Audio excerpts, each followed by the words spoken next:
a chance. Nate Schmidt across the right circle. They score, and it's a power play goal for Sam Bennett. 2 minutes, 7 seconds into the game. The Panthers strike first tonight. It's 1-0 here in game 2. Just to know that they're on the ice, you have to be aware of them all the time. You have to know a little bit of their tendencies as well. Draisaitl drop pass, McDavid, right circle, cuts in front, can't pull the trigger, bounces out to Draisaitl at the right point. Pass across, in stride, McDavid shakes into the far circle, what a move in front, they score. Oh my goodness, Leon Draisaitl finished it off, a one-timer out of the right circle, but Connor McDavid, an all-world play, and there's no other way to size that one up, Billy. They're going to get their chances. Right? That's just a fact. You just can't feed them, and you can't create the environment that they get more than they need, even though they don't need much. There's an energy to it. There's an edge to it because you can all feel it coming, but there's not the tightness that maybe we found from the first time we did this, right? Here's Draisaitl cruising in. Perry, Draisaitl out to the right point. Nugent Hopkins can't find it. Lundell, short-handed breakaway. Marchand in. Marchand down low. He scores! A short-handed goal for Brad Marchand on a breakaway. He beats Skinner down low, and the Panthers are up 4-3. I just don't think it gets too big for him. Right? He's one of our most vocal guys. Throughout the third, the first, and second, overtime intermissions, and it doesn't seem like he ever gets too riled about it, which is something you need. He's a veteran presence guy that's got a ring, so. We're really lucky to have him. Out to the near point. It's one-handed along to the corner by Wallman. Picked up by Perry. Then here on the near boards, McDavid. Perry out to the line. Wallman, long shot, loose off of Gauff. It's better, and they score, and it's Corey Perry tying the game with 17.8 seconds to go in regulation time. This game is tied at 4. Bouchard near circle in the Edmonton zone. Chris Knobloch switches out the forward grouping. Left side, it's Kane Brown in front of shot. Save Bobrovsky. He got just enough of that with the glove hand to knock it away as Connor Brown was knocking on the door. Here's Klingberg on the end boards for Edmonton. Verhaeghe picked his pocket. Verhaeghe in front of Chance. There's it. Oh, what a save. Skinner, and then it's rolled on goal. Second try. And Marchand stopped twice. And the puck clear. Stuart Skinner's biggest sequence of the night. He made an acrobatic save, and then on the second one, looked like he may have gotten a little piece as the puck went through the blue and hit the post. Then it's Draisaitl behind the net. Draisaitl out to Ekholm. It's wide. It's wide.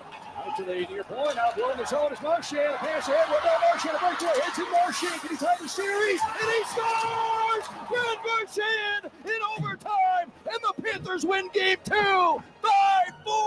The series is tied at a game apiece.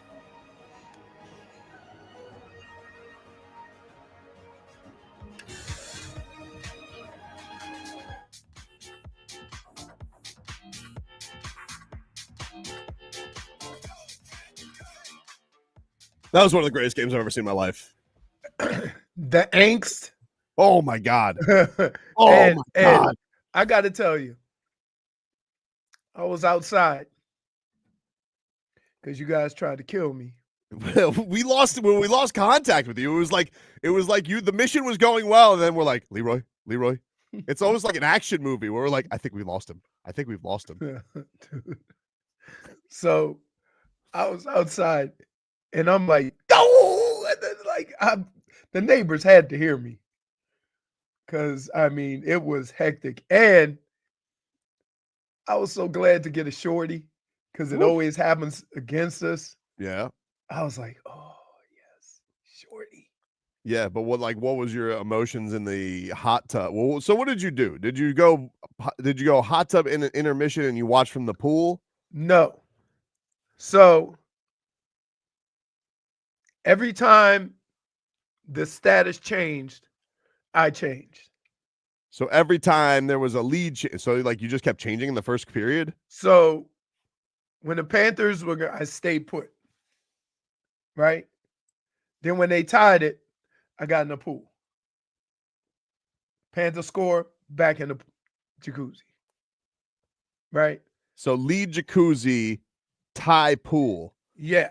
So you spent overtime after it was 4-4 and we all wanted to just die. I was in the pool. You went into the pool. Yes, but they were leading for a majority of the game, so understand. You were in the hot tub. Oh. So you were in the hot tub for basically the whole third period. Pretty much. And then after they tied it, pool. And then when they said 17 seconds and they scored, I slid out of the jacuzzi into and the used pool. my last bit of breath to get into the pool because I don't think I would have made it another 3 minutes in the jacuzzi. So And you the went whole time as I'm sliding over the edge of the pool, the jacuzzi to get in the pool, I'm like, damn you, Tobin. So you watched all of overtimes in the pool. Correct. Got it. Hey, you did it right. You did it right. Did I? You did it right. You did it right. I Listen, appreciate it. I ran out of fluids. We knew something was wrong because like you touched base before third period, and you said you were about to get back in. Yeah. And then we didn't hear from you, and I was like, this only means two things: he's either passed out asleep or passed out from fluids. Dude, Yes, I was like, I look, assumed I the was, worst. I was sitting in I the assumed the jacuzzi. worst I too. assumed the worst. I We've was lost sitting, 2-1. I was sitting in the jacuzzi. Oh God, somebody score, please. At this point, I don't care who it is.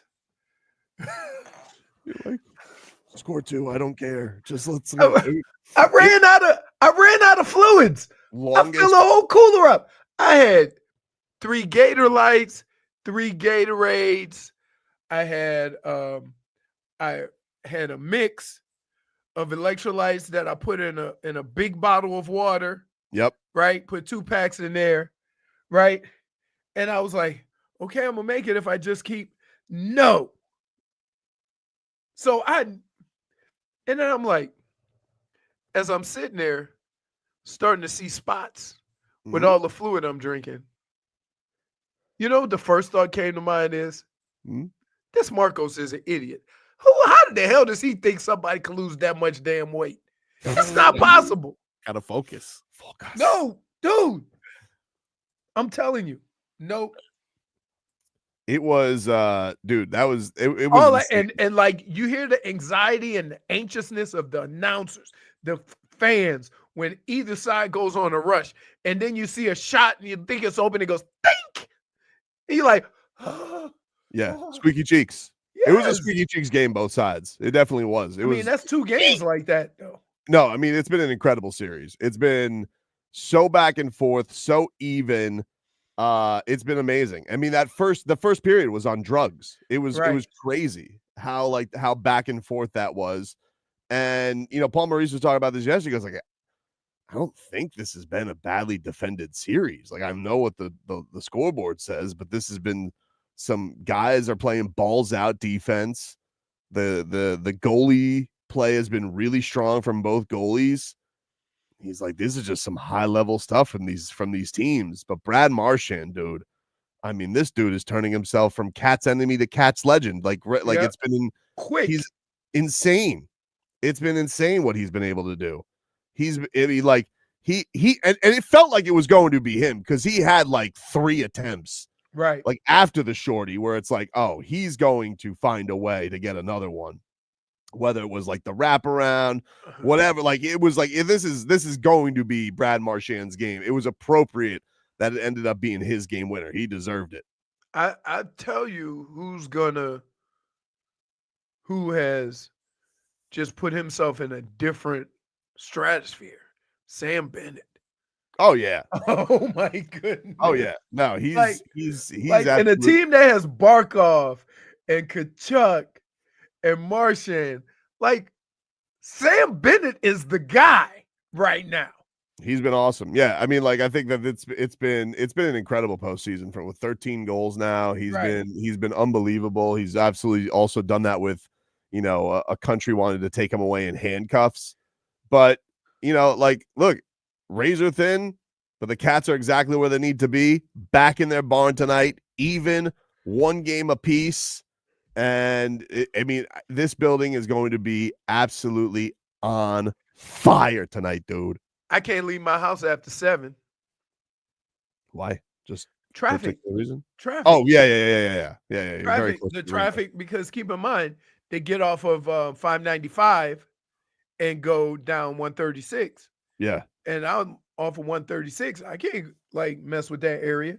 And if I go the other way, you got 75 where people try to go 75 route. Yeah. Can we give a shout out to our boy, friend of the show, Gus Forsling? Ooh. This man, Ooh, what a stud. wizard. What a stud. Hey, This dude was can I diving just all tell over you, the place. Yeah. there is, hey, there's no guy. I remember my mother-in-law walking by. She goes, "Ooh, who's that diving on the ground?" I say, "Gus." That's Gus. She goes, "How do you know?" I said, "Because that's what he always does." That's what he does, dude. That's what he does. does. He's just causing Like, havoc. oh, you get ready to shoot? He don't jump like all the way on the ground. He just slides down He's gracefully. graceful, like a penguin. Yeah. Like it's part of the show, like a sea lion. You got that right, RVA Richie. Bennett about to get that munion. Oh, he's about to get whatever he wants. It's insane. Like it's. I mean, we talk about Bennett more than we talk about Barkov and Reinhardt. Well, that's been definitely a criticism. Is like this is, and I don't know, what to make, because obviously they have the top. They have to shut down the high powered, top line that is the Edmonton Oilers, but they definitely haven't had their impact on this. Rhino a couple times. Barkey's done some. They've had their moments, but they haven't got on the board yet. Which I think in a way can be encouraging for the Cats, because I think that there's still plenty to come. We haven't even seen from their top dogs yet. Well, I would say this is that I think that because the Panthers are so deep, to go in there and have that complaint, right, is a bit unfair to how their team is built and how their team has done all year. Because all year we've talked about other guys scoring. And so this is nothing new to us, not seeing all of your scoring primarily come from Barkov and Reinhardt, because there's been a lot of guys during the course of the year that have stepped up, and there's a number of guys in the playoffs that have scored. So it'd be different if you couldn't score at all. Then you tend to look at your star players, right? Yeah, and it's been 2 games. Like it is what it is. I think with Edmonton, that Connor McDavid and Draisaitl, when they pair, Well, they have to though. They're going to be in the spot where they're going to light up the scoreboard. I mean, like if you just look at where the scoring has, like what kind of numbers they're putting up, hey, that's their hub. Is Kane hockey intangible? Yes, very much so. Yeah. Pure menace, likes to punch people, dirty player. No. See, what? Hockey intangible is the opposite of basketball intangible. So is Kane, can I claim Kane? No, you're not this series. Like, why do you got Seth Jones? No. I'm just saying in general. Yeah, you can claim him in general. Okay, yeah. no. I'm not saying I'm rooting for him. I'm just saying when he scored, I was like, all right. He's been around for a hot minute. Oh no, I'm a very well liked individual. Really? No, dude. That's crazy because Seth Jones don't never come out. Like, go get some water, dude. He is always in. Unbelievable. We'll take a break. Lots to get to here on the program. A crazy sports weekend. The headlines are going to be brought to you by Doral Volkswagen. At Doral Volkswagen, choose from over 300 new Volkswagen models in stock with the Tiguan, Taos, and Atlas. And remember, when it comes to Volkswagen, the great deals are at Doral Volkswagen. Back after this.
built this city. We built this city on rock. Welcome back, everybody. Tobin and Leroy here with you. 560 WQAM. Take you guys up until 2 here on the program. The Big Three, in one of the most anticipated seasons yet, will take center court in Miami at the Kaseya Center on June 29th. Get your tickets now at kaseyacenter.com. You guys see Jelly Roll was there yesterday? Oh, just yes. hanging. I think he did Hard Rock this weekend, right? Yes, he did. But he toured the Heat facility. Yeah, Gave him a jersey. Nice. He was playing some hoops. Side note, didn't Beasley beat what's his face, right? Oh, did he beat him? Yeah. Beat him like a drum, dude. Well, I mean, it was Like a drum. It's a 3-point game. Beat him like a drum, dude. All right. Okay. Beat him like a drum. He's an artist. That was entertaining. He's an artist. I had I kind of feel like that could be bigger than the Big Three. I really do. Yeah. I feel like the one like they go like in the backstage like fighters, Leroy, like getting ready in the locker room. I was like, this is cool. Yeah. This is cool. This is objectively cool. Mic them up, have the crowd there like they had the crowd.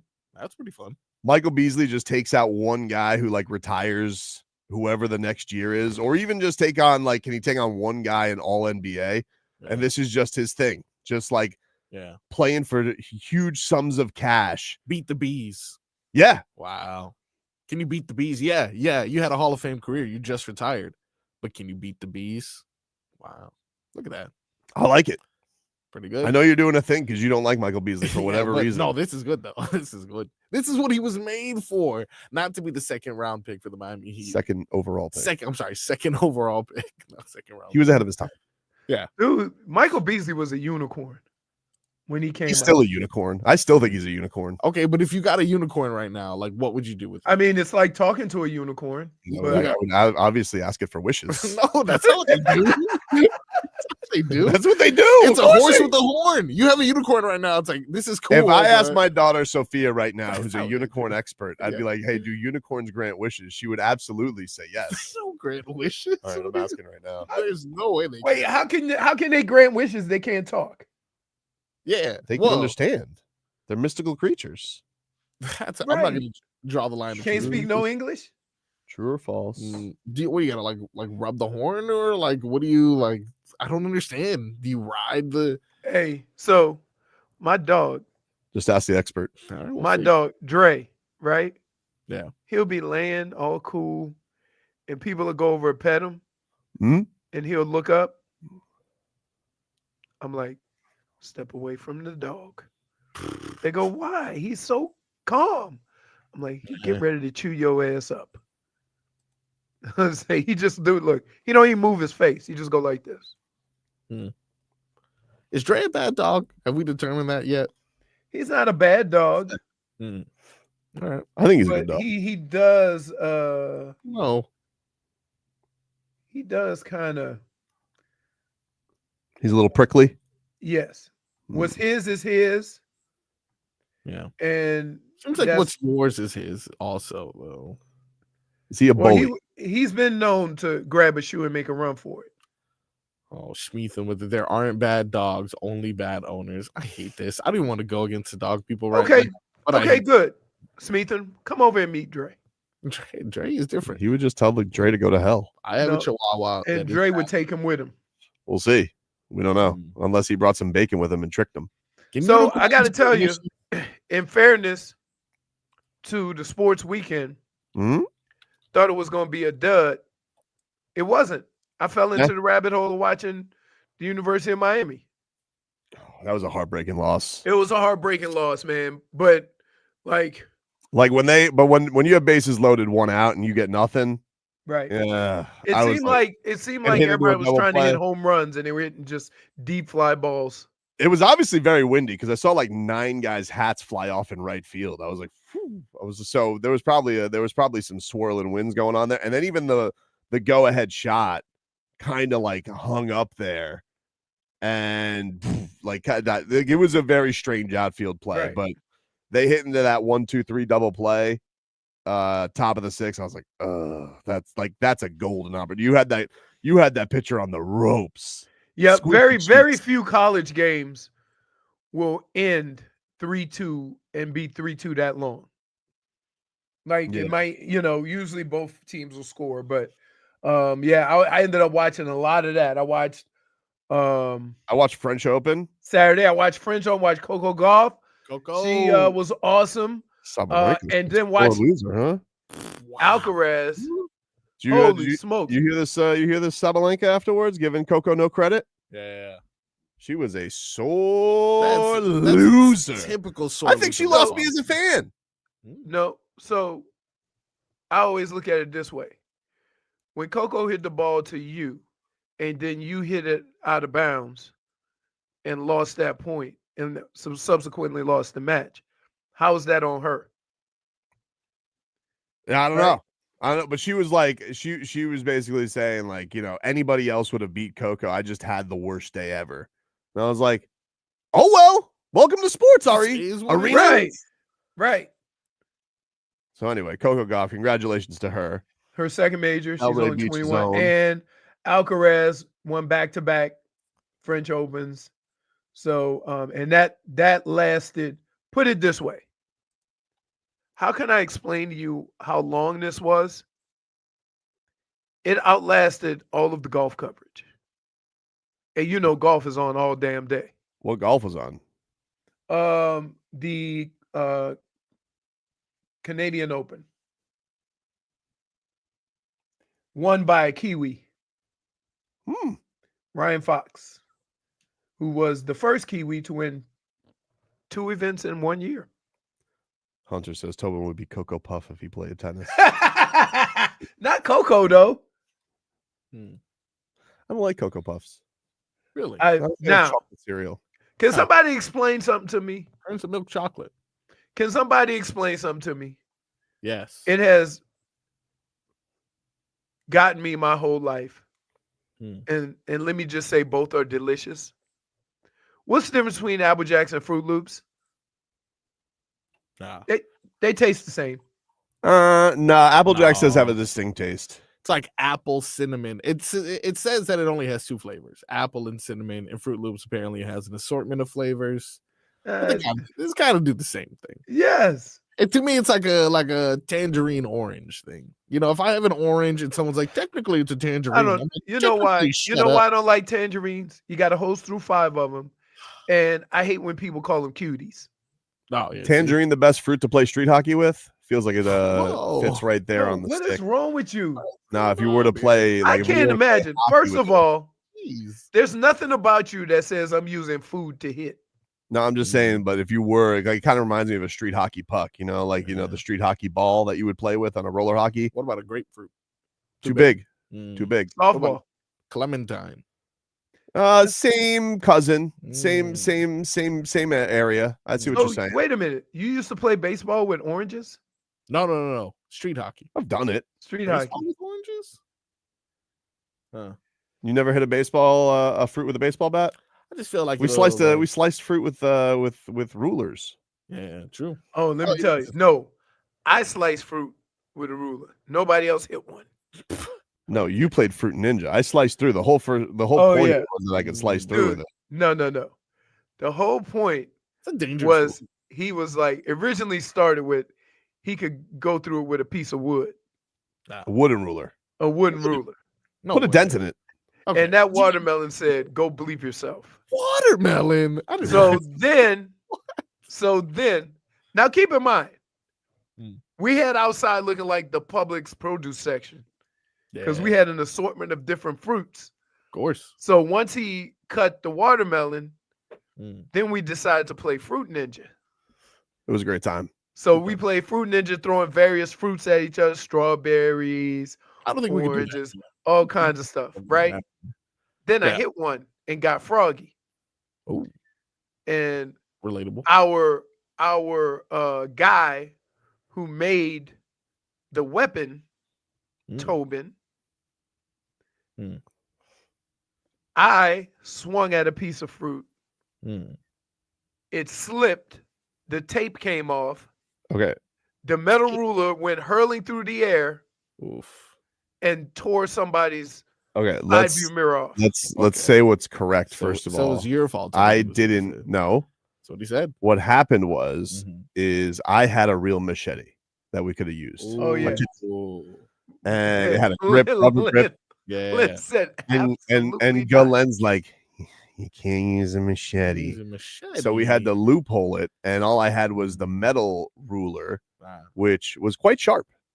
So you needed to put some kind of a handle on it. So I put a bandana as a grip around it, and it worked a couple of times. But then, you know, what happened really, and this is where he doesn't, you know, he lacks accountability. Okay. He hits the first tomato. Yeah. And then decides I'm Gary Sheffield, and I'm going to start bat wagging. Okay. Leroy. And then he got too aggressive on his swing. Didn't mention this, Leroy. You never mentioned this. And that's why it went. Now, thankfully, like in hindsight, no people were around, dude. In hindsight, that thing went hurling. In hindsight, it's good that it didn't hit somebody, because that thing went flying, and it probably would have taken a chunk out of someone. Yeah. Instead, it took a chunk out of a car. It cost Leroy $800. I'm sorry, how much? See, I think it was 600. Oh, I thought it was 80. You know what I did? I got it was Jennifer Cody, because she was parked in the loan zone. Let's be fair. She shouldn't have been there. Shouldn't have been there. Shouldn't have been there. Shouldn't have been there. But so I got her a big ass check, like those checks that you get at the golf.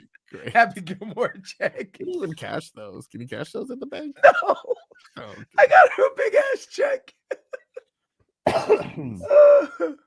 Tell you what, though, if you did get any tomatoes on your shirt and you didn't clean, I tell you the exact place where you could have taken them, and that's A&T Dry Cleaners, man. 40 plus years owned and run. Our guy R, that's our boy. You guys can call or text him anytime, Leroy. 954-610-9383. That's 954-610-9383. Yep, he'll pick up, drop off all your clothes. He services all of South Florida, Dade, Broward, and Southern Palm Beaches. And guess what? They have a seamstress on site. It's ours mother, so you know you're going to get the best possible care. Oh, here's the other thing. She is a she runs that front, Leroy. Yeah. Call Ara, get a quote, mention Tobin and Leroy, 25% off. 25% off. Because he's a big fan. He wants you to be a big fan. Everybody's happy when you go to A&T Dry Cleaners. You know it's that time of year. Weddings, graduations, whatever you need, he can take care of you. And I promise you, once you use A&T Dry Cleaners, you won't launder your own clothes again.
All right, welcome back, you rascals. It's time to get to that road to repeat, which we're getting very close to the end to, hopefully. Brought to us by our friends over at Celsius. Hockey fans, don't sit this one out when it's game time. Make Celsius a part of your play and get that energy up. Game day is fueled by Celsius Essential Energy Drinks, the official energy drink of your Florida Panthers. Ooh, that's a good one. Ooh, that cherry cola. Cherry cola. The Panthers, they resume play tonight. 8 o'clock, the puck drops from Amerant Bank Arena. You, of course, could hear that here, right here on 560 WQAM. They won a double overtime thriller on Friday night. I've had a couple of days off to reset, refocus. They basically played 3 games. Yes, they have. Yes, they have. Sergei Bobrovsky, first goalie, back-to-back games with 40-plus saves in a Stanley Cup. Woo! A lot of shots. Oh, dude, a lot of shots. Yeah, it started off, I think they had like 16 shots in the first period. And I was like, if this keeps up, Bob's going to be working pretty hard. And he ended up working just as hard. You know, Bob was furious that that tying goal got through. Yeah. He goes like that 70, like I'm like, he ain't let another one through. Yeah. You ever watch hockey and overtime Bob's a different beast. True. You ever watch hockey and when they score and you see 5 guys in front of the net, you go, how did that get through? Yeah. It's all the time. Like, well, I also don't know how you see. Like, it's crazy for him. Like, he's like, how do you see the puck? You see him like trying to look around, trying to figure it out. And sometimes your teammates mess up and they'll be like, yeah, he got screened there. It's like, oh my, how do you do your job? I mean, and not for nothing, but why does Sam Bennett think he plays the 5? Because dude is he runs down and gets pole position. Well, back your ass down. Yo, yeah. His elbow. I was like, there goes his ACL. Well, he didn't, but like, what are you gonna do? Like, this is one of those things where like they sit there and they're all complaining about it. And it's like, come on, man, this is crazy. And they always forget the part where he gets pushed. Yeah, right. Because it's always a push. Yeah, because they're trying to get you away from the front of the net. And they're just pushing you any kind of way. Yeah. But that was crazy because he got shoved. Like they called the power play on him. They called the penalty on Bennett. It's like, that wasn't his fault. And then of course you had like the crazy McJesus play after that, where you're just like, that's good. But that's one of those where Barkov and you're just like Barkov and Rhino, you're just like, what the hell do we do with this guy? He's a sorcerer. No, this is what you do. So fast. Yeah, tip of the cap. Tip the cap. Because first of all, it's I mean, to be able to weave through a crowd on skates with a stick and a puck, right? It's amazing. And then you had like right after that, you had the Cats had to go into a 5-on-3 kill. I was like, oh my god. That was like I was never happier to be 4-on-5 because when we were 3-on, right. I was so scared. Counting down the seconds, and then we were like, okay, it's only 4. It's 4. It's okay. So if and I was thinking about this, a lot of times the Panthers get caught up in kerfuffles, right? Little dust ups, and they send them both to the box. But if I'm the Panthers, I don't want to be on 4-on-4 with Draisaitl and you don't. David. No, right? It's not prudent. It's not prudent to your play. I mean, and like the fact that the Cats took the lead with a shorty from Marchand, I mean, he was just absolutely dazzling. I mean, that was bonus. That was a bonus. Because there's nobody that's on the edge of the seat more than me during power plays. I'm like, oh my goodness. I also hate the teams that skate around and work on their passing during the power play. Yeah, for sure. I mean, but like some of the defense from the Cats was incredible. I2 was really good. Nosek, I thought a big redemptive game for him after the blunder in overtime in game 1. We talked about Forsy early on. Like Gustav Forsling was a monster, just all over the place, a complete menace. Probably one of his best games of the playoffs. He was just so damn good, all over the place, causing havoc. Yeah, I know you're talking about defensively too, but Schmitty. Oh my God, I had no idea who he was prior to this playoff starting. Made his name known in the first series, and since then, kind of quiet. He's been blasting stuff all over the place. He's been like he's been in a ton of scoring action so far.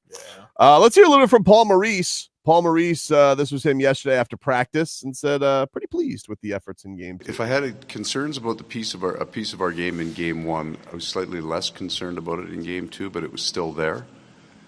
And what you're trying to balance is, how much do you expect your team to get better when you're playing against a very, very good team? So I don't expect. Both teams will have times where they look like they've got possession of the game, but it's just not going to last. It doesn't last, and it's not. I haven't felt an ebb and flow in terms of the energy level on the ice. So it's been.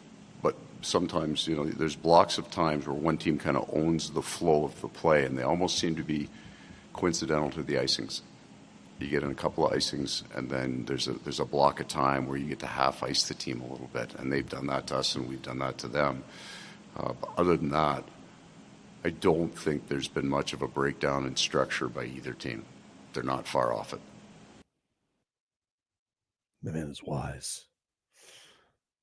He also talked about, alluded to these comments, but said yesterday, this isn't your typical high-scoring series. This is what Paul Maurice had to say on the style of play and the defense so far in 2 games. I don't think either team's played poor defensively at all. I'm with that idea. The 2-1 game, that's more of what we're accustomed to. We're a defensive bent team. But you can watch the game, and if your team's playing as hard as it can defensively or if it's mentally right. And I think both teams are. I don't think either. And the goaltending's been good, like really good. I know sometimes you look at the goals to decide how well a goalie played, but if you just skewed the top 15 chances which is a big number, right? Like A chances. Oh my God, they've made saves. So how is that possible? You got a coach, and I'm telling you the truth. I haven't shown a lot of defensive video, and that's almost all I show, almost all year.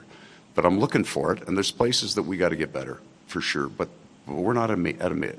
There's places we hope to get better. It might be a better way to put it. Both teams are competing defensively. They're blocking shots. They're battling. They're back checking. And it's still a high event game. Man. He's right, though. Honestly, there's not many more complete, crazier games that you could have than what you just watched. Obviously, you had to win. They made that point. Boucher made that point on the broadcast, and I don't think he's wrong. If the Panthers lose that game and go down 0-2, even though it's not on home ice and they've been that would be a crusher because you're just so close to finishing the job. So I do feel like. And that would be twice you gave up a lead, right? Mm-hmm. So getting it was, I think it was more critical for the Panthers, even though you still would have just been on the road. But I think now it's okay, now you could actually take control of this series in your barn. So, but it's been, look, it's a great showing from Edmonton. Obviously much better than what we faced last year, where they just were deer in headlights early on in the series. And, Bob shut him out in game 1, and the Panthers just took a death grip on it and basically just didn't blow it. Now it just feels like, hey, it's haymaker for haymaker. It's all there, both sides, and every mistake is so critical because you make one, and if you have that man advantage, it's just it's a tough go for it. But it's been such a thrill to watch. Yeah. These 2 teams play the way they have. The series has been awesome so far. I just think that watching these first 2 games, if the Panthers had lost both of them, it would have been more of an indictment of how they lost, right? Doing something you've never done, giving up leads, Right. and that nature. So I think that's the part of it that would have been backbreaking. Not that they lost, but the fact that the way they lost game one was very out of character for the Panthers. And then if they lost game two, that means they would have did it twice in back-to-back games.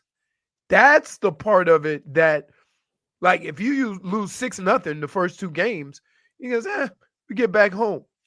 But the fact that how close the games were and you had a lead and they both went into overtime because you gave up the tying goal at the end, that's the part that would have just been backbreaking. So you come back, you take that long trip back, you take a deep breath, and you just go, we're 1-1, right?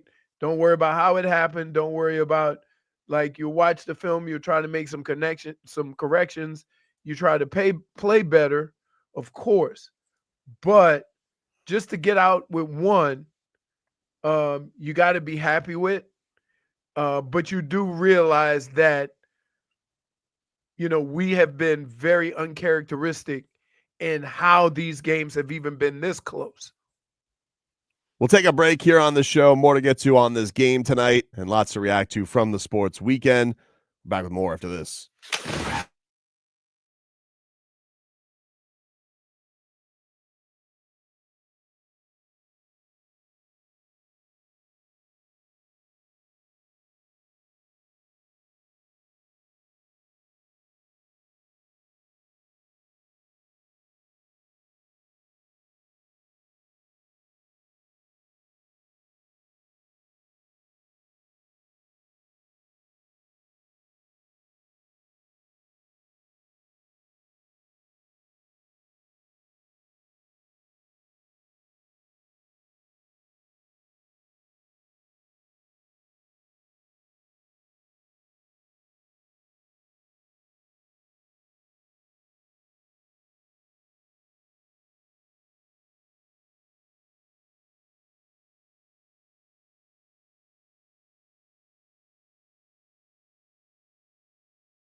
It's time for our Tua.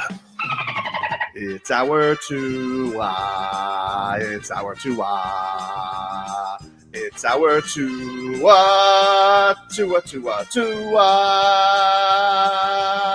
Tonga Vailoa. Not Tua Tagovailoa. A for effort. Dolphins quarterback. Tua. It's our Tua. It's our Tua. Tua. Tua, Tua, Tua. Tua, Tua, Tua. Can go to hell. Tua Tagovailoa. Dolphins quarterback. Daddy loves you guys. Our Tua with Tobin and Leroy. Check the history of Hour 2 of the program, ladies and gentlemen. Tobin and Leroy here with you. 560 WQAM. Headlines brought to you by Doral Volkswagen. At Doral Volkswagen, choose from over 300 new Volkswagen models in stock, like the Tiguan, Taos, and Atlas. And remember, when it comes to Volkswagen, the great deals are at Doral Volkswagen. Who doubted that unicorns granted wishes? That was you, Frog Yeah, Boy? that would be me. That would be me. All Is right. that a thing they do? For sure. So I've checked in with an expert, All right. my daughter, Yes. Sophia Tobin. Trust her. So I just asked her, true or false, unicorns grant wishes? Yeah. Okay. She goes, true, Mm. then duh. What? Then goes, why else would they have horns, stupid? Whoa! Is that what it's for? That is- wow. Lash it out. No, I did see something. I did a little bit of research, and it's not only okay. Yes. Why you have the only internet that doesn't work? No, it's just I don't believe this. I didn't want to believe it. No, but I just said, so thanks, I thought so. Why did you need to know this? And then I said they grant wishes, and no one believed me. She goes, tisk, tisk, tisk, tisk. What idiotic behavior. Okay, a little much. Is she familiar with our show? A little critical. Right. Okay, Well, I'm just hold letting on. you know. It grants wishes to the fair of heart. So not everyone gets wishes. I don't know if you get wishes, Tobin. You don't think I'm fair of heart? No, I don't They call know. me Fairheart Tobes. No, I don't think so. Dude. No, they don't. No, they do. What do you I mean? don't think so, man. Well, okay. let's Hey, do- let me ask you a question. Did that possum think you were He was threatening me. he was hissing at him. possums aren't threatening? No, they don't have. I didn't know that rabies, at the time. but they threatened. I thought they had rabies. I didn't know they were non-rabonious animals. Dade South says Sophia treats unicorn questions like Leroy treats, like Tobin treats Leroy's hockey questions. Yes. Man, I should don't know. She really gave me a know pretty this? definitive answer. Yeah, I didn't know that I was supposed to know this. It makes more sense as to why people like them. I was just like, a horse with a horn? Overrated. I always dude. thought that's why people caught unicorns, was so they could get their wishes. Do you know there's a unicorn scary movie that is out now? It's like a killer unicorn. I could see it. Mm. I could see it. Mm. Stanley Cup Final resumes tonight in Sunrise. Game 3 between the Panthers and Oilers. Puck drops at 8 o'clock. You can hear that game right here on 560. NBA Finals yesterday. I haven't mentioned that the OKC Thunder, they made easy work of the Pacers. Not a surprise. Yeah. 123-107. SGA, 34 points. And that series is now even at 1 apiece. I saw a question on this morning on ESPN. Let me see if you know it. SGA has scored 25 points or more in 83 games this year. Who was the last person to do it? 83 games. All right, so the guy obviously had to go far in the playoffs. Yep. LeBron James. Tobin?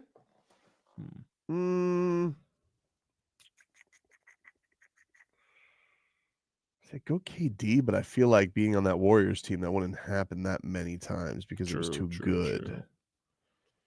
83. I'm going to go D-Wade. D-Wade. Oh, that's good. D-Wade wasn't even close. Oh. Most recent was KD Wow. in Oklahoma City. Look at that. I had the wrong KD. Yeah, he Yeah, did you go. had Warriors KD. If I know if at that point, if I had given you the team, you would have got it right away. Yeah, I mean the last time That's a long time ago. That was a long time ago. It's over 10 years. That's a long time ago. Last time someone had to be that good on a team that brought them to the finals, almost single-handedly. He didn't really have to be that good. He just needed Martin not to be terrible. I mean, he was. I mean that. I mean, he's obviously been awesome always, and still is very good at scoring. But like that's Slim Reaper at his apex in OKC, going to Golden State before the Achilles injury. I mean, you're right there with the most unstoppable people ever. Yeah, so good. But yeah, SGA just doing the damn thing, dude. The Marlins, they fell to the Rays, 6 out of 7 for the Fish. Hurricanes, they fell to Louisville 3-2 in the Super Regional. Yeah, it was the tough. College World Series. Tough. Had a whole bunch of Canes on base. Couldn't and like I think at times they were pressing too much because they were swinging at some bad pitches. Oh my goodness. Some news that hits our heart. What's up?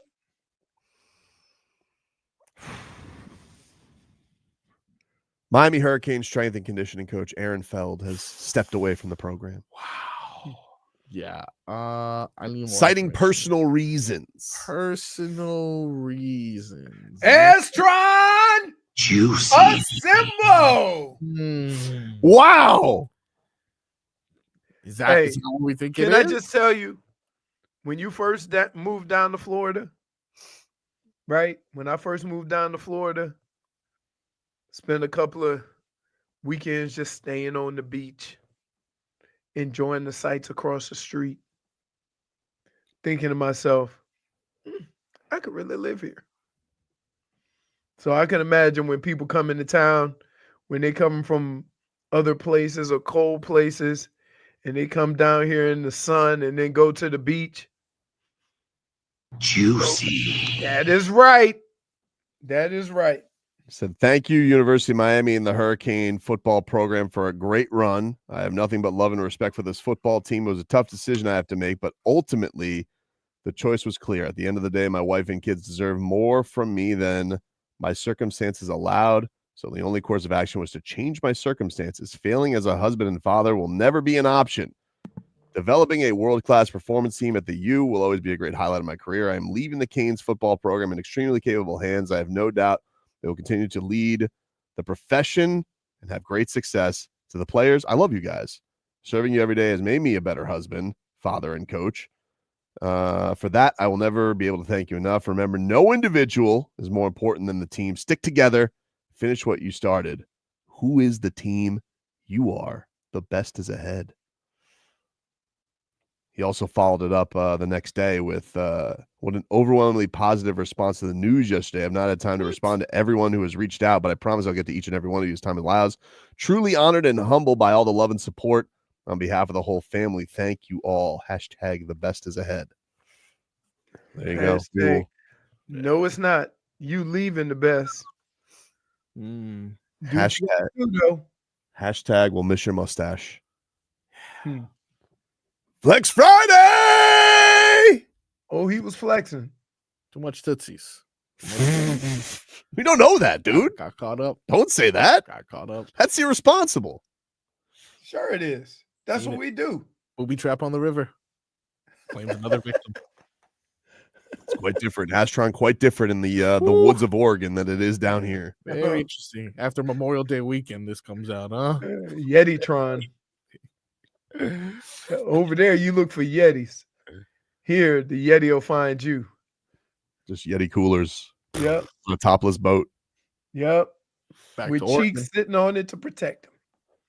Didn't he used to tell us that he wakes up his wife every day and just goes, today's going to be an awesome day. Juicy. Maybe that was it. Maybe Cafecito. She's tired of the early morning wake ups. I don't know. Had enough. I don't know. I mean, well, we wish Coach Feld all the best, and we'll see who holds back Mario Cristobal this year. His next coaching job is going to be like at Middle Tennessee State. He ain't going to be near no big bodies of water. Nope.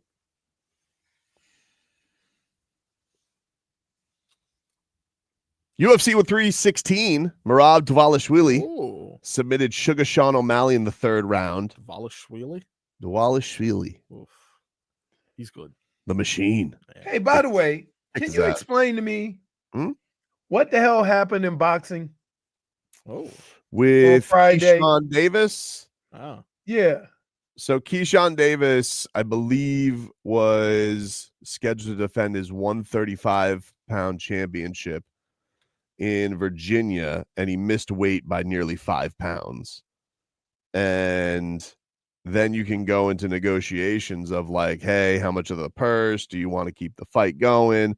But it is a thing that is negotiated between the fighters and the commission. The commission can just say, we're not letting you fight. So this was supposed to be like a big fight for because he had just won the title and he was fighting in his hometown, and it's going to be a big show. And they think Keyshawn can be like a really, they think that he has a bright future ahead of him. And he just basically gave double middle fingers to the scale. And they say like intentionally tried to, just win the fight. We kind of saw like Ryan Garcia tried to do. Right. But the difference with Ryan Garcia, when Ryan Garcia did it to Devin Haney, he wasn't the champion, so he really didn't have anything to lose other than money. And Devin Haney was like, I don't care. Now, it was a calculated risk. But this time around, they just said, no, the fight's off. And instead, he didn't get paid. I believe they had to refund everybody who requested it at the building because he was the attraction. And then something else happened. I kind of got lost. I had a crazy Saturday, but something kind of got lost in like, I think his brother was on the card also, and he like got into an altercation in the back or something like that. But yeah, it was a bad weekend for him. It was a bad weekend for him, for a guy that everybody thinks is going to be a pretty bright. I got to be honest with you. Boxing's had a rough go of it lately. Boxing has had a rough go of it lately. It's the only sport where a fight's coming, but you're still on pins and needles the Friday before the fight as they try to make weight. Yeah, you're really not though. Like it's a pretty. That was like kind of a newfound thing. Like it happens. Like guys they get sick. They win a belt and then they get sick of making that weight. And it's not like UFC where it's a 10-pound difference between weight classes. You're like, you know what? I'd rather fight at 140 than 135 and be a champion. You're like, I got the championship, I move on. So there's a lot of gimmicking like that. But I'm just saying, like, as far as Haney, Teofimo Lopez, Gervonta Davis, Keyshawn, all these guys who like are supposed to be on these great up and coming trajectories, I think they're all just falling flat, having flat performances, conservative performances, or they suffer devastating losses. And then it's like, oh, do we trust Ryan Garcia to carry the honor of the sport? Obviously not. He's a crazy person. He puts up a big stinker. So yeah, that kind of young generation is just going through it right now. Like nobody's really breaking through as far as like, hey, who's going to carry this sport? You would have thought probably Tank Davis. He just probably should have lost to Roach. They ended up fighting to a draw. They're going to rematch. But anyway, that's kind of your story on that of what happened. But Merab was awesome this weekend. Yeah. He kicked Sean O'Malley's ass. Is that a Sugar Sean train kind of over? Is that done? I don't want to say it's over because he's young, but he's in that tough spot. When you lose twice to a champion, you're kind of in that no man's land. And the thing is, it's like Merab's not going anywhere. He's like, I don't think Merab is, and he's 5'4", so I don't think he has any illusions of going up to 145 or anything like that. Sean O'Malley probably will. Yeah. He'll probably go up. I bet that's the next move. Is That's like he goes to probably it, 145 just to try and see if he can get some kind of a fight. But dude, he looked like deer in headlights, right? Like Merab's just so good at taking you down. He did better on defense, but then that opens up the striking. And it's like now Merab's hitting you with hooks all the time, and you just don't have an answer for him. And he just didn't have an answer for him. And he ended up getting choked out. Yeah. Well, that was fun. Kayla Harrison won too. She beat Juliana Pena. Now she's going to fight Amanda Nunes, which I'm excited about. Ooh, Amanda Nunes. Amanda Nunes is coming out of retirement. That's fun. That's exciting. Is this fight like really worthy of her coming out, or is she just kind of bored? No, I think it's worth coming out. Oh, I think it's worth coming out. And there's a good story behind it too, because basically Kayla Harrison, she's a 2-time Olympic gold medalist in judo, won the PFL multiple times, the $1 million PFL tournaments multiple times, and then basically just was like, all right, PFL kind of get to this point where they're like, all right, what do we do here? Like they're just kind of on shaky legs. So she ends up making her move to the UFC. But part of the backstory is Amanda used to train at American Top Team in Coconut Creek for the longest, and she had all the same weight classes. Now, Amanda fought in lower weight classes than Kayla did, because Kayla was like a 155, 145, and Amanda was a 135 to 145. Damn. But Amanda's like, hey, what is this? Like, you guys are, I'm the queen. You're training this behemoth up here. So Amanda basically told him, peace out. I'm going to train on my own. Ooh, because built her own gym. And basically because of Kayla. And so, now it's kind of got the backstory of, hey, like we have this past, this is the drama. Doesn't seem too hostile, but it's kind of just like Amanda kind of took it like, oh, I see what it is, And so they're gonna fight. Should be a good one. Okay. I've heard Ronda Rousey comparisons, but then I've heard someone say, don't compare her to Ronda Rousey.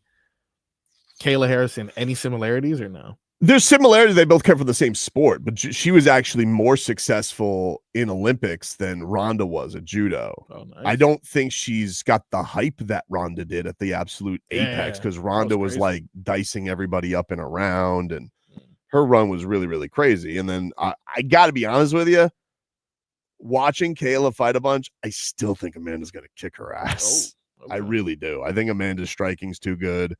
I think she's too fast. She's been out of it for a while, though, right? Not that a while, like a year. Like I think she's just gonna, like, I don't know, man. Nobody seems like when Amanda Nunes is focused and really gives a bleep, nobody touches her. Like nobody comes close. It was Pena who did end up beating her, right? She beat her. She beat her, and then we all were like, what the hell was that from Amanda Nunes? For sure. Because it was the weirdest fight. Like, she like got jabbed and like fell down, and it was almost like she didn't want to be in there. Yeah. And then she came back in the rematch, and oof, it was bad. I think it's weird how, and this happens, and I try to explain this.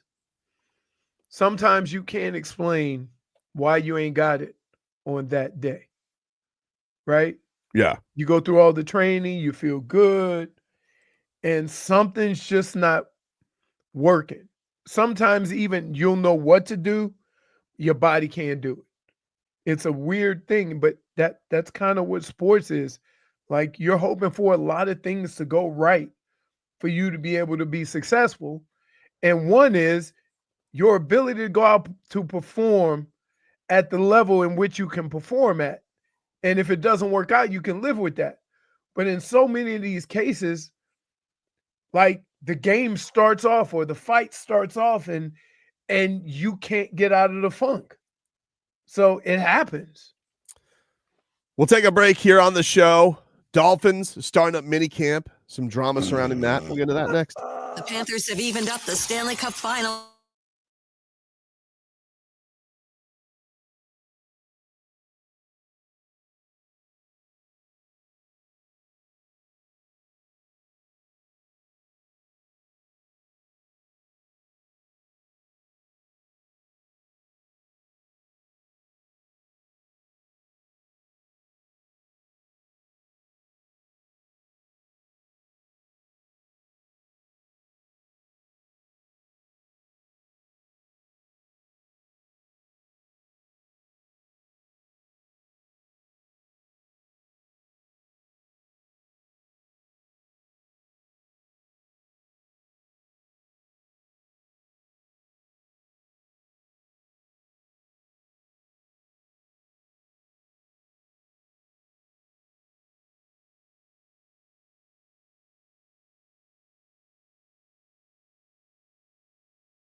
Welcome back, everybody. Tobin and Leroy here with you. 560 WQM. Leroy, can you get a weather update from the Demesman and Dover law firm? YourAccidentAttorneys.com. Free consultation 24/7. Call them at 866-954-MORE. Demesman and Dover. Only legal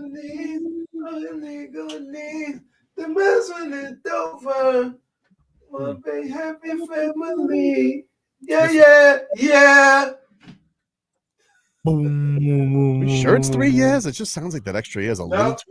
I know. 3? Is it 3? It's 3. Listen to it. All right. I'm looking outside right now, folks. It is partly cloudy. Clouds must be heavy as hell because they're hardly moving. But I'm going to guess, looks like they're coming out of the west.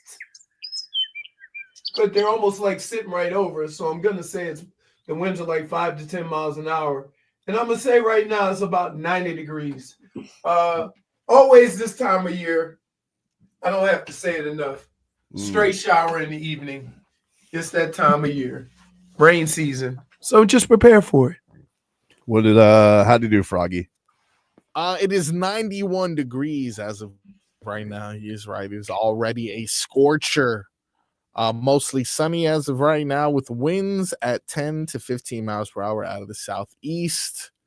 21% chance of rain, and you can expect that every day at least. Sunset, 8:12 p.m. JFig says, no, it's 3. He just does it wrong. Oh, I'm sorry. All of a sudden, your School of Rock. Yeah. No, it doesn't sound right. Yeah. Maybe we should just give me the commercial and I could just hear it. Maybe we could just do that later on. Somebody goes on there and they say, who's banging the drum tonight? Ooh. Hopefully no Finns player or staff. Agreed. That's true. I don't know who they had. Do we have any inkling on who's getting the drum tonight? Any idea on who's getting the drum tonight? I would prefer them to stay away from the Dolphins unless it was Marino. But Marino's already done it. Marino had done it before, so I don't know. Trick Daddy 2 weeks ago. Remember that? That was good. That was good. That was a win. That was a win. Dwayne Wade today. No, I think he owns a piece of the Utah Mammoth. I don't know how that's going to go over. What is he doing with this whole Utah thing? He's got it in there, Hockey's booming business right now. Why does he like Utah so much? Well, lovely. You can't not have a hockey team in Utah with all that damn snow. I mean, they've had not a hockey team in Utah for a long time. I know. Just got there.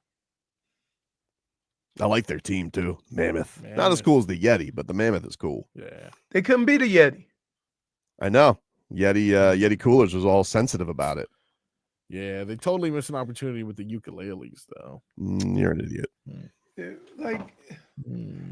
I'm to the point now, Marcos. You don't even have to try to be an idiot. You just random acts of idiocy.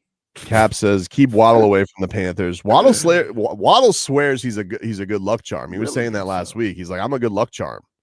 Yeah, that's what all bad luck charms think. You think Waddle would stay in the hot tub? I don't know. No, really? He already weighs $180. Cap says, keep Tua away from, I'm assuming he means the Panthers. He says the Dolphins. I don't know where his true feelings are there. True. Tua's drum worthy. But let's save Tua for opening night, huh? Yeah, that's probably best. Well, first of all, you can't put somebody out there that there's so many mixed feelings about. I feel like he'd mostly get praised, though. I feel like no one's going to go to a hockey. You're all in a good mood. Tua's going to get booed. Have you been in them streets? No. I've been in them streets. All they want to talk about is so low for Tua right now that he's going to get booed. I don't think he's going to get booed. Nah. But I wouldn't go Dolphins. Right. Is a Bobby Lou night? Do we do that? Is it a Bobby Lou night? Roberto Luongo? Nah, you can't do a hockey guy. He's always there. No, I don't agree. I think Bobby Lou's first of all, he's a legend. Yeah. I feel like it gets everybody fired. And he has a lot of energy.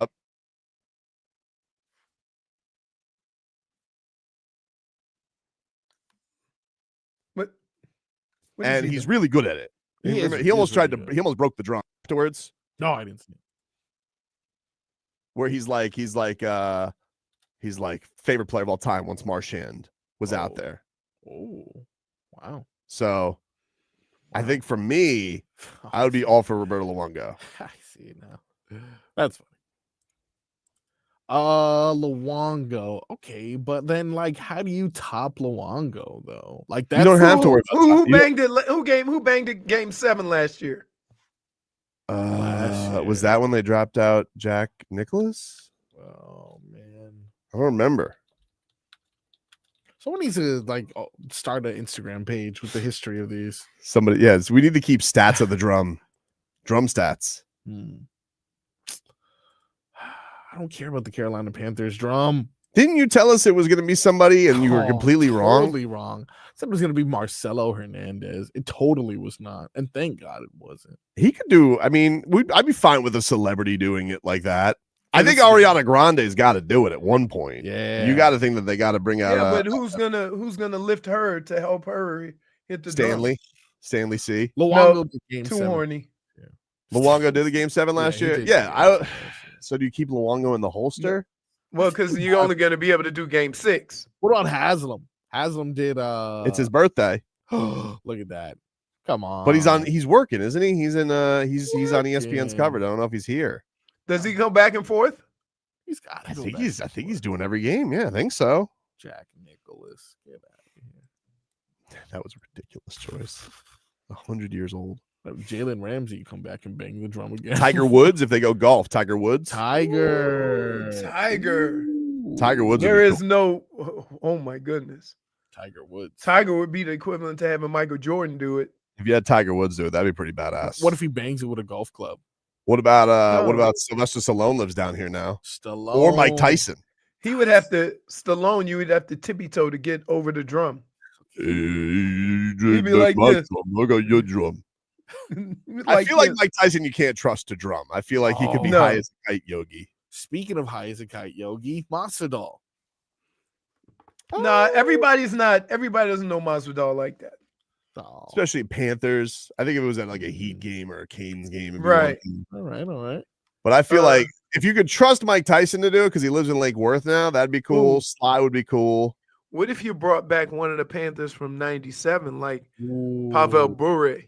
He wasn't nothing. What was he? Like Russian Rocket? Nah, I don't know. He's probably with, is he still with Kornikova? Busy. Well, isn't one brother married with Kornikova and the other one's married to the Full House, Candace Cameron? I don't remember. One of them. Well, she's with Iglesias still. Who? Kornikova. Yeah, it might be the same one that know. was with Kornikova and then end up marrying Vanilla Ice. You think they could get Tiger Woods? Tiger Woods would be good. Tiger Woods would be Coco Gauff. Ooh, that would be good. That would be. You get her from France already? Coco. You think she's Maybe back? Game 4. Game 4, I could get her. Game 4. That's what we're going with right there. Ed Jovanovski's on the broadcast, isn't he? He's busy. So is Billy Lindsay. That's what we're going with. Went to the 1997 team. Those guys are busy. Yeah, Ed and Billy are both on the broad. I mean, like, I'm sure Billy would do it. I'm sure has Billy done it? Has Billy done it? I don't know. But I think, okay. So keep Roberto in the holster. Yeah. I think if you go uber celebrity today, Ariana Grande, Tiger Woods, or get Sylvester Stallone's ass down here. Number 1, Coco Gauff, though.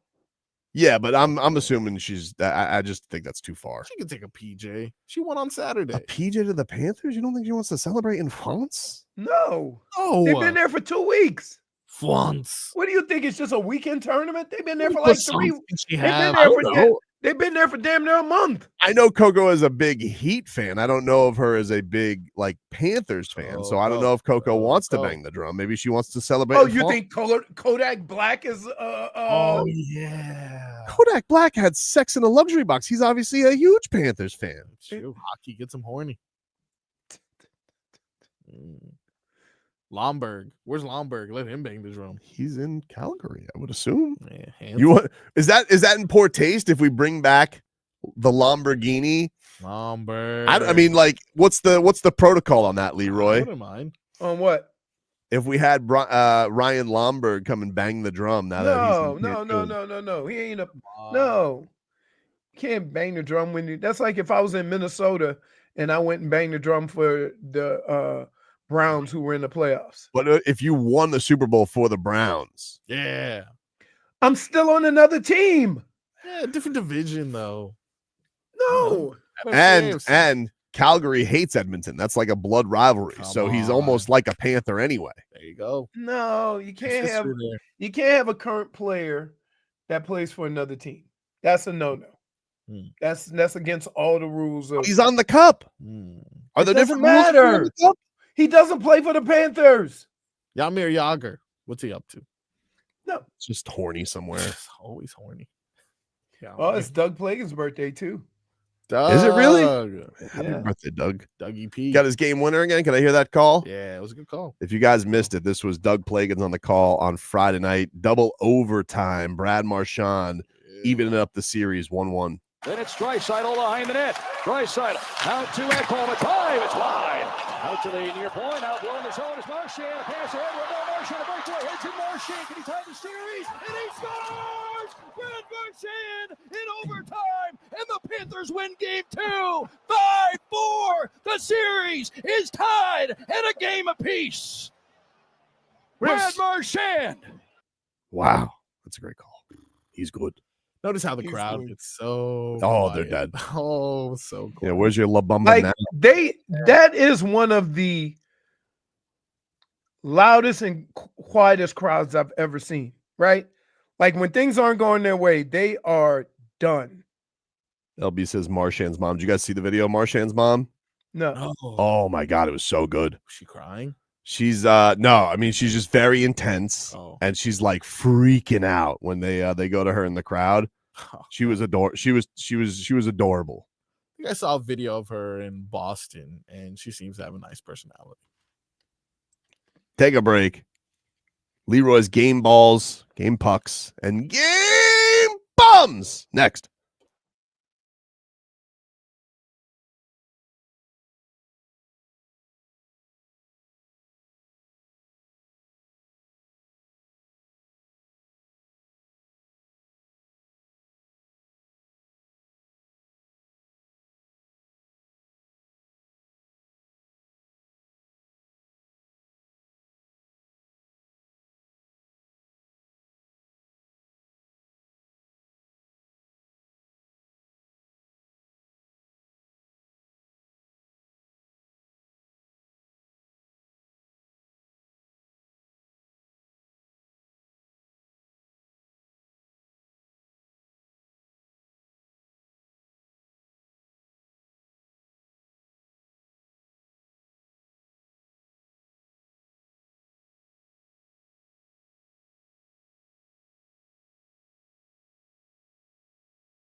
This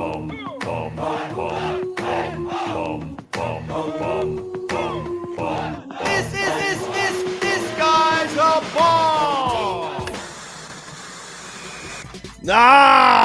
Gather around the locker room, ladies and gentlemen. A busy sports weekend. It is time for Leroy Horde to hand out his game balls and game bombs.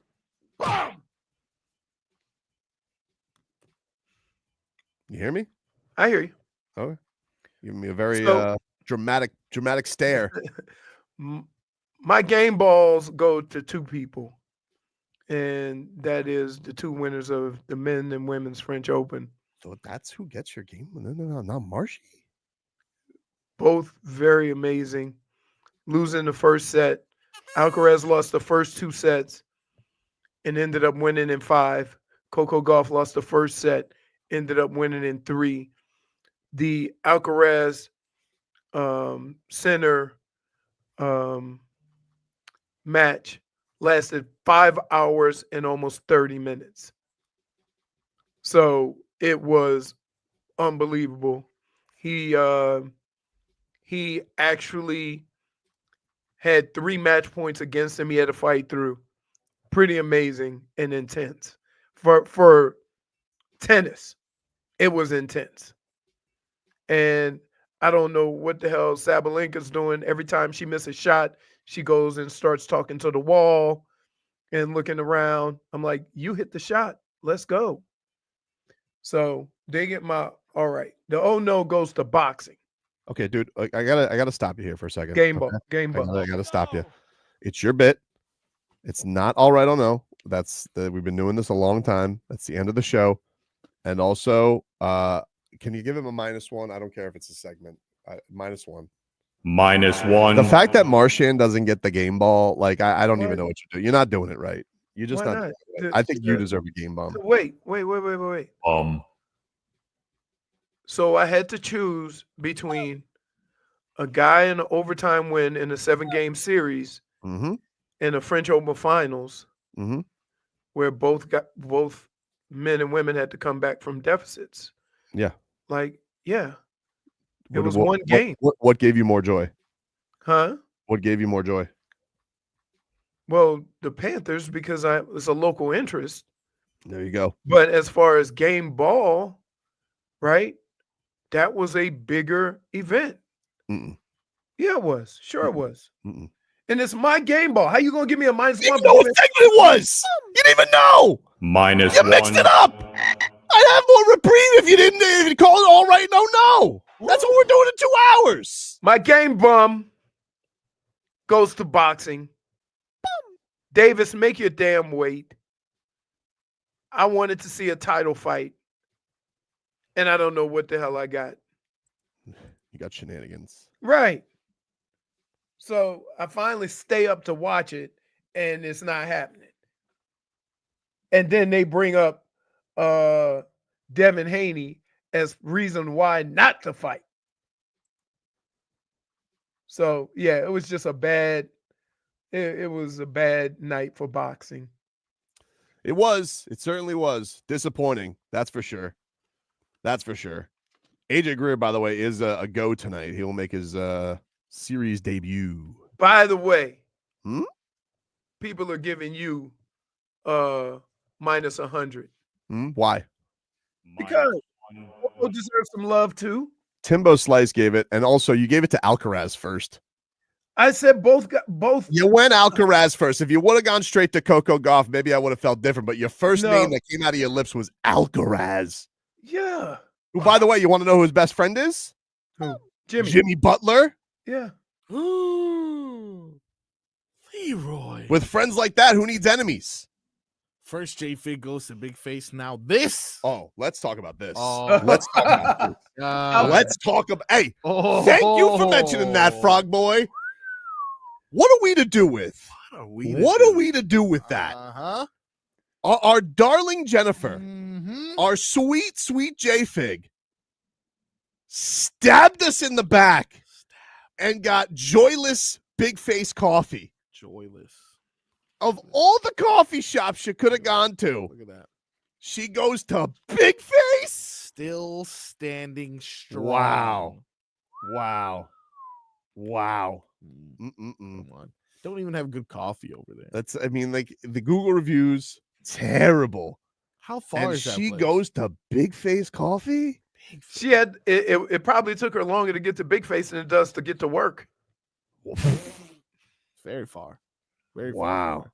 I was a hurt. latte of betrayal. Wait, did you hear her explanation? She says the people that she was with had to pee. So of all that, you could have peed on the outside. Should have peed on it. Yeah. That's what I would have done. Should have peed on it like he did against the Pels. I like peeing outside, though. Ridiculous, dude. What? Animal nature. I know you got that coffee. Yeah. Going back out now, Jennifer.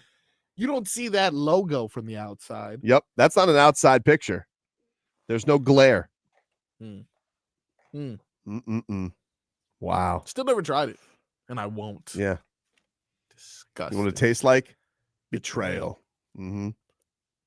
Number one flavor. Big Face Coffee. How could you, Jennifer? You want to go to a coffee shop, you go to Nico's Coffee. Yeah. That's who you go to. Nico's.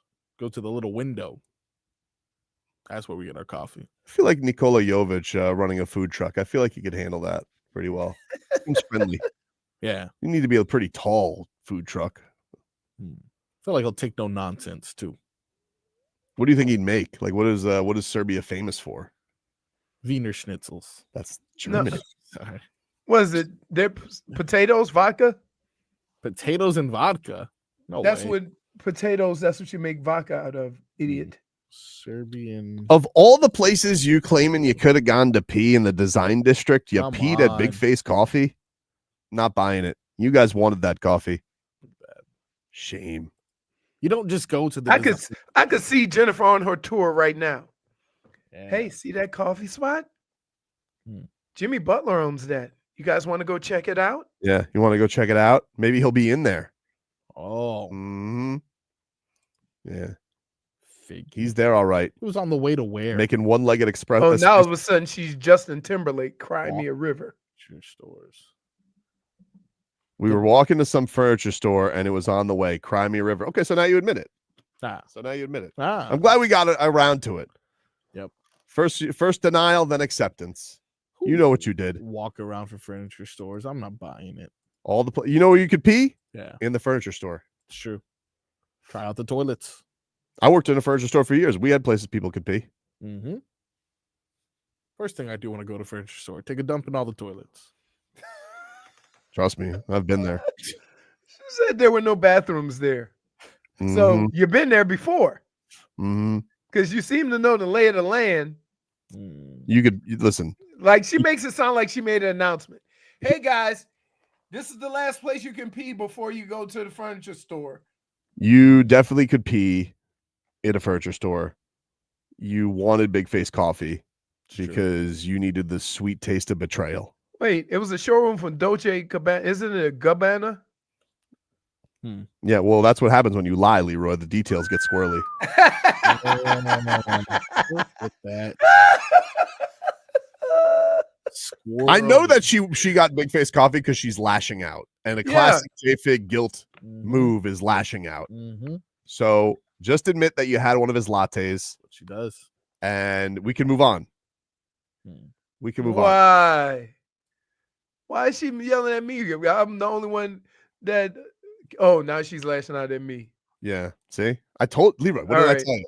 All right, Dolce Gabbana. Lash. You know, don't tell Pat Riley that you had that coffee. Y'all lash out. I'm a lash. What about Eric Spoelstra banging the drum? I'd be cool with that. You like that? I'd be cool with that. You okay with that? Absolutely. I don't think he's in this country right now. We just saw him at a Marlins game. Oh, really? Yeah. Oh, you could spot him because nobody was there. That's true. Yeah.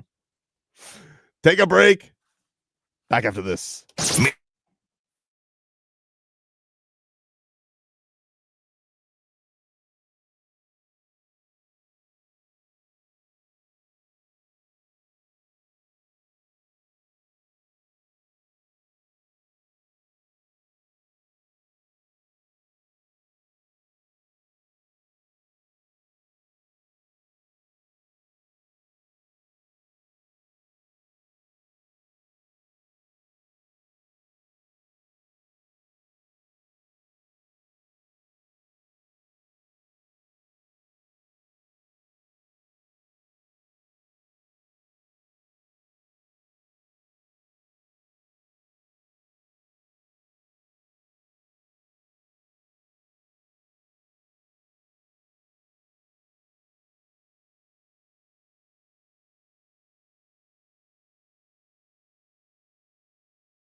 Welcome back, everybody. Tobin and Leroy here with you. 560 WQAM. I think are we back on video stream now? We good? Everyone's good. Thumbs up, everyone. Everyone good? You hear me, Leroy? Leroy? Yeah. All right, cool. I'm good. Very good. Very good. Very good, ladies and gentlemen. We did it. Miami Dolphins are starting mini camp tomorrow. Mandatory. Oh. Not for Jalen Ramsey, though. He's not showing up. Oh, I made a bold Wouldn't it be funny? prediction. Isn't it a better move here, Jalen Ramsey, to show up? Isn't that funnier? Yeah. Not really. I think it is. I think it's just like you show up, you take a little trip to Miami, you put on the uni. I think it just makes it weird. Like if you want, it's like, because where's this trade, right? Yeah. Where is this trade? You counting down the days. You told me a trade was coming. You got all cryptic for me on social media. That's true. You still a Dolphin? What's the deal? Where's my trade? I got something crazy for you. What's that? Jalen Ramsey will not be leaving the Dolphins this year. What do you mean? That is my bold prediction. You can't. I don't think just that's got to apologize to each other, man. I don't think it seems like the damage is done. It seems like the damage is done. Jair Alexander cut by the Packers today. I saw that.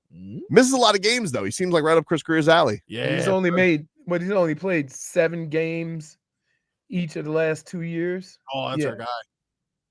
That's our guy. Do you think they have to go to Chris Greer? They're like, Chris, come on, baby. Chris, come on, baby, let's do it. Chris. I feel like when it comes to a player with durability issues, Chris Greer is like me with the trade machine. He goes, ooh. Pretty much. What if this is the healthy year? No, Chris, no.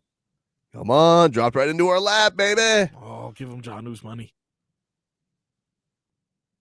Yeah, Jonnu hasn't. We haven't got any real updates on that too. Like Rosenhaus was on SVN yesterday. Was kind of no selling it. He didn't really have it. He said things are fluid or something like that. No, what does that even mean? What was this saying? I saw this on Barry Jackson. He said, Barry Jackson tweeted out, ask on his weekly WSVN appearance if Jonnu Smith will attend mandatory mini camp this week. Agent Drew Rosenhaus said that he has been in discussions with the Dolphins and quote, Jonnu's situation is fluid, and said he would leave it at that. Which so there you go. Absolutely nothing. I mean, it is nothing. It's agent speak. Yeah. It is but that's another one where they were like, trade talks are picking up. And then just nothing. Like, thanks a lot, Schefter. That's how it works. They're not playing football now, so what's the rush? No, I get it, but like I feel like if I wanted to make a stink, be like, oh shit, because what's he gonna do? It's, you're a cornerback in minicamp. Like nothing's gonna happen. Because here's what I would say: like he goes there, he makes it uncomfortable. Then maybe Mike McDaniel goes and he tells Chris Greer, speed it along, huh? Well, he's waiting for a good deal, I guess, unless there are no good deals. Because there's no football, right? Who cares? Barry Jackson said, does it have to happen now? I think if you're going to tease us with tweets, I would like it to happen now. I'm tired of. Otherwise, don't tweet. Don't tweet if you're going to tell me, if you're going to put a countdown, then the deal needs to be imminent. But he has no control over that, to be honest with you. It's more the Dolphins, trying to get the best trade value. Barry Jackson says the Dolphins at this point have been unable to find a team willing to give them not only the draft compensation they want, but also to pay most or all of his $25.1 million salary this season.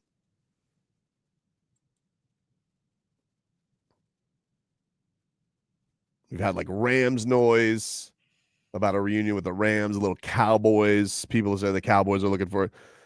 That's all in. I'm all in. I'm all in. Let's go, Jerry. You all in or not? Dolphins are very clearly not all in this year. Nope. I mean, you can still be all in and make changes. Are we waiting to get rid of him to pay Zach Sieler and Jonnu Smith? Is that kind of like, is this like a domino thing?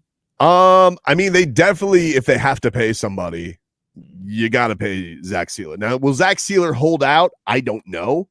He seems like the kind of guy who's like, I'm on my contract on the share of Zach Sieler. Yeah, those guys never get paid. I'm just telling you right now. Now, that's stupid. He shouldn't do that. He should probably hold them up. But There could be an element of Zach Sieler that's like, this is the team that really took a chance on me. But I'll tell you that much, like this much, it's the position you least can afford to lose. Right. You had to draft a guy just to give him a play. You literally had nothing against Kenny G. I think he's going to be a good player, but they just had to draft a guy in the first round to put somebody next to him. Now you're going to lose him, or you're gonna have him make a stink. No, he has them by the cajones there, dude. I mean, and I'm sure Rosenhaus knows it. I'm sure he does. So we'll see. But I think that's the Ramsey thing is still confusing, that it just went this sour that bad, because the Dolphins are in a spot where, like, I guess all things, Margo's, like, if he was able to play, let's say Jalen Ramsey went on one of them Jordan Poyer ayahuasca missions and he just had a more forgiving heart. He's one with Mother Earth, and he just wanted to be with Mike McDaniel, and he goes, Mike, I love you, man. And Mike McDaniel's like, what would Socrates say to that? And then all of a sudden they had some kumbaya moment. Like, I guess the Dolphins would be in that's where you would want this all to go and end up, because. But how do you know Mike McDaniel didn't say he was the one that was done with this? I was going to say that. What if it's not like we're just assuming that it's all? Yeah. How do you know it's not the organization tired of it? Maybe Mike McDaniel needs an ayahuasca. I think that I don't. I guess we don't know Leroy, but the reports are that it's a Mike McDaniel issue. So right. So it's not. He just said, you know what? I'm done with this. No, I heard he loves Chris Greer. But what if Mike McDaniel is the one who's like, you know what, buddy? I'm done with you. What do you think he did to him? That's what Atomic wedgie? Like, what did he do to Mike McDaniel? How did it get to a point where you're just like, because ultimately as a coach, you deal with pains in the asses all the time, do you not, Leroy? Like, part of the gig is, what can I do to smooth this over? I'm sure everybody has their breaking point. It depends, though, and that's the thing. You have to. There's certain things or conversations that you'll have with any player, and the vibe doesn't work well with the rest of the team. And as a coach, you have to make sure that you don't have one of those guys that can ruin it for the whole team. Now, I'm not saying that Jalen Ramsey is that, but if you have a display of disrespect in front of the team, it's almost forced that you have to deal with that to prove a point to the rest of your team. Otherwise, the whole team is going to be acting like that. But is it also just one of these things with Mike? Like, he's got to get a grip on everybody pulling the rope in his direction, because it definitely does feel like, as much as we thought maybe this guy was good with the start, it definitely feels like something got away last year with people believing in him. Here, I would also say this. As a player, one of the most frustrating things is failing at this and thinking that you should be doing something different, right? For whatever reason. I realized in my career that sometimes coaches overcoach. Like, so instead of running a play and seeing if it would work, you try to analyze the play beforehand and say, well, this guy sucks at this job, this guy sucks at that job, I'm not going to put him out there, and you don't run the play. Why doesn't he just give Jalen Ramsey the orange jersey? Solve everything. And has he ever gotten the orange jersey? Maybe he got in his feelings about that. Because he was injured. Or did he think that? Well, he was injured 2 years ago. Last year he wasn't injured. Huh? That wasn't the camp that he came in. Remember, he injured. Yeah, that was 2 years ago. 2 years ago, really? It's been that long. Yeah, dude. Not last season. The season beforehand. Yes, that's right. Then I also think that there's certain situations where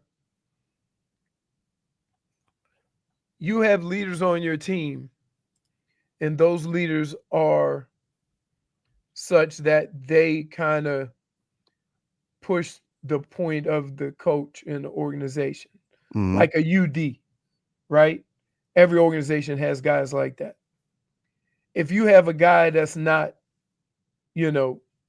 doing that, sometimes it has a negative effect on everybody else. So I don't know what the exact, but I would say if you get into it with a coach, you're basically forcing the issue.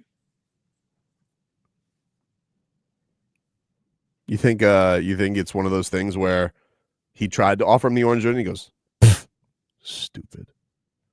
He goes, what do you mean No. stupid? Everybody loves the orange jersey. He goes, no, Mike, they tell you they like the orange jersey. Wow. We don't like it. It's stupid. Wow. It's little kid stuff. That would hurt my feelings. He goes, you don't want to pick the playlist, baby? That would really hurt my feelings. If he called your big thing stupid? Yeah, like the thing that I thought everybody liked. Because I thought everybody loved it. Come on, every Christmas we wake up, we take a picture. It's like, oh, God. Because people think it's stupid, coach. And that was like the end. Once he besmirched the orange jersey, that's it. He goes, what did you just say? But it could be something similar to that. Maybe not that exact situation. But yeah. He goes, why would you say that, Jalen? Why would you do that? Yeah, they think it's stupid, and they think your t-shirts are stupid too. There was no coming back from that. Wow. Jeez. He goes into Chris Greer's office. He goes, you got to trade this guy. He goes, why? We just gave him $25 million. He goes, thinks the orange jersey's stupid. And Chris Greer's like, you can't get over that? We can't cancel the orange jersey? No.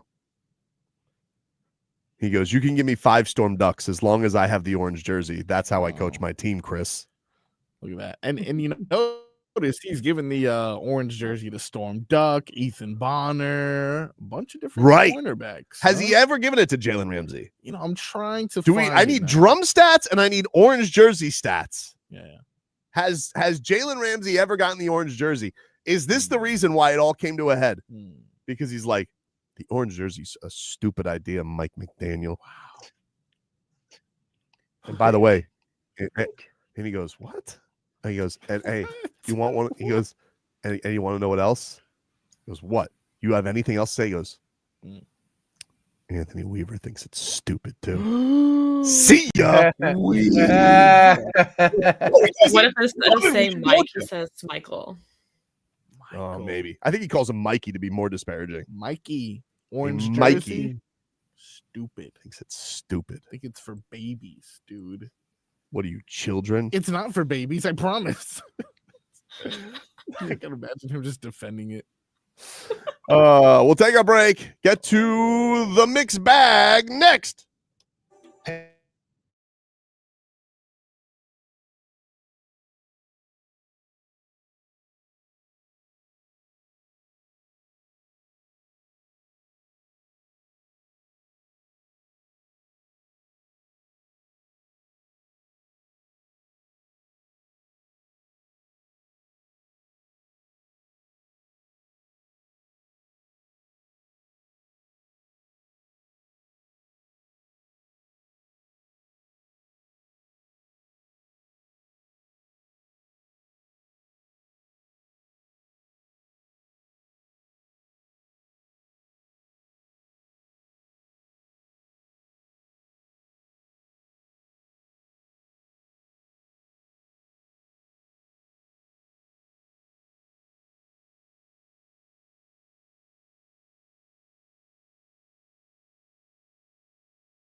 All right, welcome back.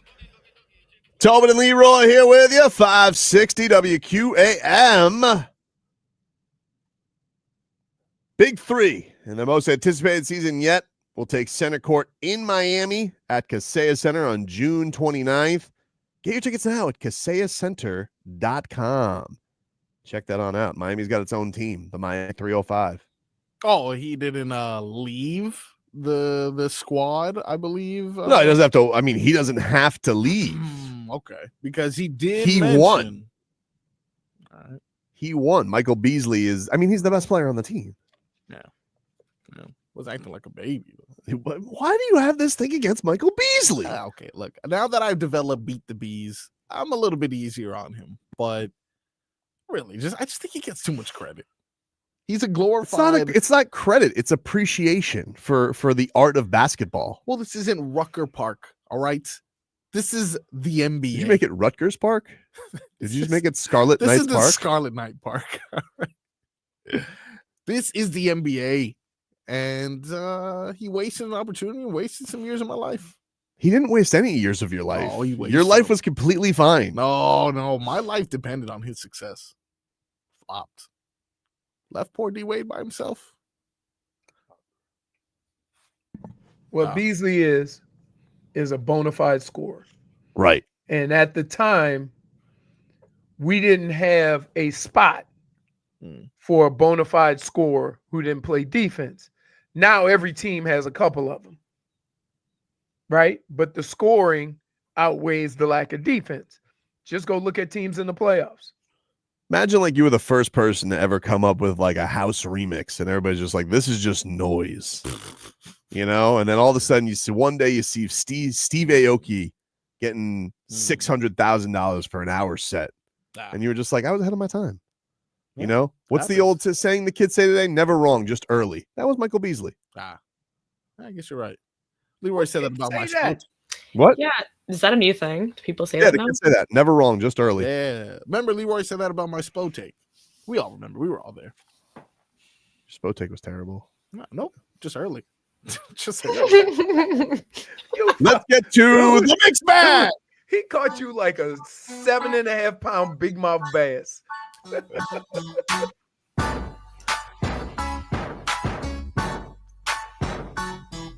What do you got for us today, Froggy? Real quick, Jalen Ramsey in an orange jersey. All right. Okay. It's happened before. Then he goes, "This is look at that face though. This is stupid. Stupid jersey." Like, let's be honest. Like he's saying that. It's a face of a guy who thinks this is stupid. Look at this jersey I'm wearing. And you notice he's wearing another jersey under it. Yeah. So he's like, that's just a blue shirt. Let me just wear a regular jersey. Or an aqua shirt. Stupid. How is it an aqua shirt though? Because I also see aqua long sleeves. Where? He's wearing aqua long sleeves, but the shirt underneath is, orange long sleeves, and it's an aqua undershirt. All right, look, I'm sorry. No, we're getting confused by crazy things here. This man's not even. But you would agree that face is like, this is stupid. This is a stupid idea. What is it? What am I wearing this for? I think this is dumb. Anyway, what do you got for us in the mixed bag? While we are in the theme of pictures, there's a certain picture that is currently going viral with the recent addition of Aaron Rodgers to the Steelers. This is a end of game meeting of the minds, if you will, at center field. Take a look at this picture. Tell me if it's a little alarming if I were the Steelers quarterbacks and I see Mr. Rodgers there just getting nice and close with Mr. Tomlin. Interesting in retrospect. A real QB slut. This Mike Tomlin. Hey, wow. Listen, I'm gonna just put this. I'm gonna put this out there. You know it's coming. It has come in all the last two places he was at, and you know there's gonna come a point in time where Mike Tomlin's gonna say something, and the organization's gonna say something about one Aaron Rodgers. Because guess what? He has never gone to a new organization and just tried to fit in and be a leader. He's always had all the other stuff. And he's never changed. So it's coming. At some point during the course of this season, somebody's going to get tired of it. He's a Whether married it's the coach, the organization, they just are. He's different. He got married? He's a married man, maybe. He didn't say anything about it. Very private about it, but he was wearing not a ring. married. No, he was wearing a ring. They found out when Tua was married. He was very pissed about that. Maybe he's married to like the universe. Mother Earth. I'm married to my chakra. Aaron Rodgers and the Steelers situation we will keep an eye on. But if you want something that's going to hype you up, I'll tell you what you need to keep your eye on. Mm-hmm. And it is on the Playmaker. Oh. Never short of inspirational words. This is our boy Michael Irvin. I beat them all. They can all outrun me, but I outringed them. They can all outrun me, but I outringed all of them. Ring-a-ding-a-ling. I got them all. I got rings and things. Gold jackets, championship, all that. Rings and things. I didn't win a ring. I won rings. Yes. And I didn't win on one level, on all of us. I'm an S. Wow. You know what I'm saying? That's Goosey's right there. That's pretty good. Now, some punk kid, because I guess they had their Legends camp this week where they welcomed the high schoolers to the U. Yeah. Did some kid mouth off and say, "Who is this guy?" Listen, like, why does he go off on a speech like that? Or is that just a Sunday for Michael Irvin? I think he was doing something, running around or something. And you know, when something about kids, when they see guys that have played football at a higher level, they think they're going to ball out. And I think that's what it was referring to, that they may have gotten me today. But look at this resume. Outringed him. I outringed him. I mean, he had the Ric Flair walk going there at one point. Yeah. Well, I figured he was doing something because he was sweating like a dog. They can all outrun me, but I outringed them. Yeah. They can all outrun me, but I outringed all of them. Yeah. Ring-a-ding-a-ling. Okay. I got them all. Hey, I got rings and things. Gold jackets, championship, all that. Rings and things. Wait. They got. Wait a minute. He got a stay hydrated champ. Listen to him. Wait. Tell him.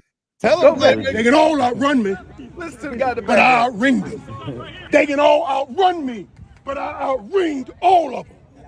Ring-a-ding-a-ling. I got them all. I got rings and things. Gold jackets, championship, all that. Is anybody hyping up Leroy? They may be watching. All levels. In the background. Oh, hear the guy in the He's doing background? this on his All levels. All levels. All levels. Gold jackets, championship, all that. Rings and things. I didn't win a ring. I won rings. Yes. And I didn't win on.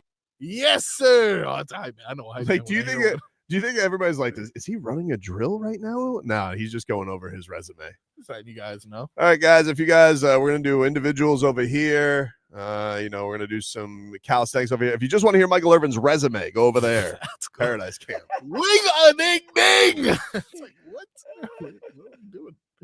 That's great. The best. That man loves the Hurricanes more than anybody loves the Hurricanes. Yeah, booty up last year on the sidelines. He was. Oh my God, that was amazing when he was just on his knees. When he was doing downward dog. Yeah, This guy was do anything for the Canes. Great guy. I can see hype though. I don't see that anywhere else. Rings and things. This guy was good. He really went. Like, Timbo says, "You want to ring a ding-a-ling? Blue Chew." What? Okay. What are you doing? Why? See, gotta go too far. That should go on a shirt. Rings and things. I outringed them. It does sound like a children's book by the Playmaker. Yeah. Really? He was He's Dr. not Seuss. Wait, hold on. Much as I love Michael Irvin, he ain't writing a children's book. He ain't gonna be able to read that thing. What are you talking about? Rings. Could you imagine the kid going back home? I read the Michael Irvin book. I outringed him, mama. Outringed him. Tremendous. What else you got in the mixed bag, Froggy? From something that gets you completely motivated to something that is completely deflating. This is the Marlins being as Marlin as they possibly can. This is literally the most perfect summary of the season thus far. I want you guys to check this play out here.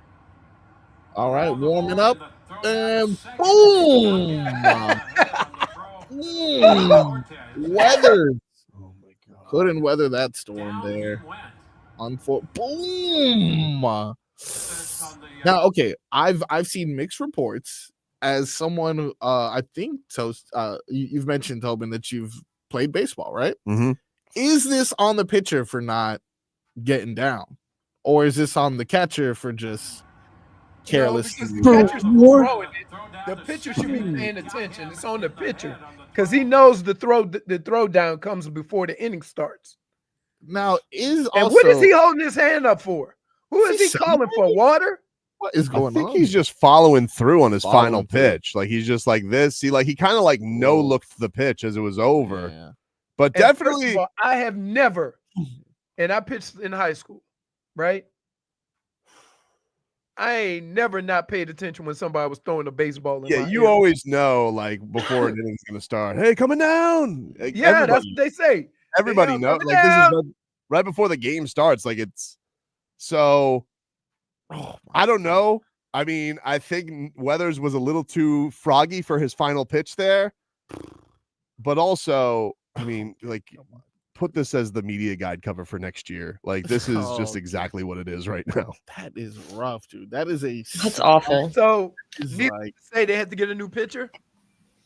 No, I think he went 3 innings. Yes, he did go 3 innings. But like, they said they took him out for a precautionary reason. He didn't have a good game after that. this. That would explain the Marlins in a nutshell. Yep. Look at Fortes just like, oh no. Okay. Yeah. Exactly. Like doesn't go to get him, doesn't rescue him, just is like, oh no. Like go help him. No one moves, dude. That's the thing. Like Weathers Weathers a jerk? He like can't be liked in the locker room. Like that's gotta be one of those where like, oh, even like you saw Xavier Edwards was like,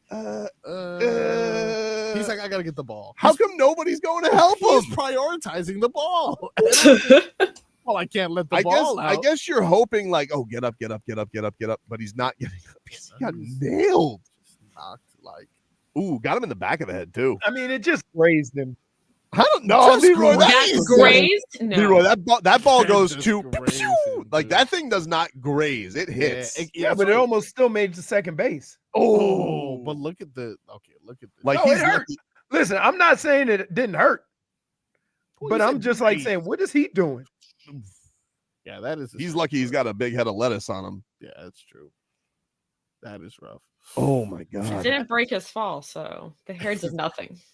It's true. That is the most Marlins thing that could potentially happen, though. Again, though, we also found out Weathers definitely not liked in the locker room. No reaction. Edwards prioritizes the ball. Weathers told reporters he was good. Grateful the ball hit him on the top of the head instead of the back of the head. Right. When asked about if he eventually caused the game, he says he wasn't feeling right. Quote, I just felt very disconnected out there. I just wanted, it was just like all the adrenaline had left me. And it was like an episode of SpongeBob where everything was on fire in the brain. And I just felt like it was pure chaos after it happened. So it was just kind of the right time to come out of the game there. God, so he basically was just going, he was powering through it. But once the come down happened, I love where we are as they did win the game eventually. Did they? In This is extras. a range. Down. You don't come down from that. Well, he said he did. Good for you, buddy. I love the fact that as like a generation, we're at the point where everyone understands SpongeBob references. You know, it's a very good visual to go back to. It's like, okay, you know, now I can understand what you guys are talking about. Had no idea what you were saying before. You talk about the episode of SpongeBob where he forgets we're locked in. Except for fine dining and he's burning up in the brain. You guys get it. You were there. I just don't understand. That's rough. Why the season has gone this way. It was such a great first 3 weeks. That was not pretty. Do you want something that'll make you feel old? Yes. All right. This is everyone's favorite intangible running back from college football. Scattaboo. All right. What did Scattaboo have to say? Who's he with? He's with the Giants? That's a good question because he's interviewed by some Lions here. So I was wondering if he was a Lion. Maybe because he's a that made a Lion. little sense. No, he's a Giant. Indeed, he is a Giant. But he did the St. Brown podcast, which is Amon-Ra St. Brown's podcast, as you can imagine. Good player. He's a good player indeed. And he did that thing where he kind of shows you photos of a football player and you're supposed to guess who this person was. Not sure if you guys have been seeing that trend around social media, but this was something that had fans thinking that he shouldn't be allowed to play football if he doesn't know some of these people. Let's see if this makes you feel old. I got no idea who this is. There's no way. When were you born? 2002. He's an 02 baby. You just tell me you don't know who that is. Nah, this is making me sick, bro. Fig, you know who that is? Football players are kind of tough. They got the helmet on and stuff, so I can understand. I feel like To be honest, I'm having a really hard time looking at the video. Oh, okay. That's Megatron. I know his face, but I don't know. I can't tell you One his of the name. best receivers to ever play the game of football. I have no idea who that is. Brett Favre. I don't know if you've heard of him. That's long. I mean, I've heard of him, of course, but I couldn't tell you. Yeah, that's I mean, Brett I can Favre. see it now, but you just showed me an older picture of him. Yeah. I don't know. Is that Megatron again? No. Yeah, I don't know. That should be. You grew up a Niners fan, right? That's probably one of your worst enemies as a Niners fan. So you played on the Seahawks? Yep. That ain't Bobby Wagner. Nope. Legion of Boom.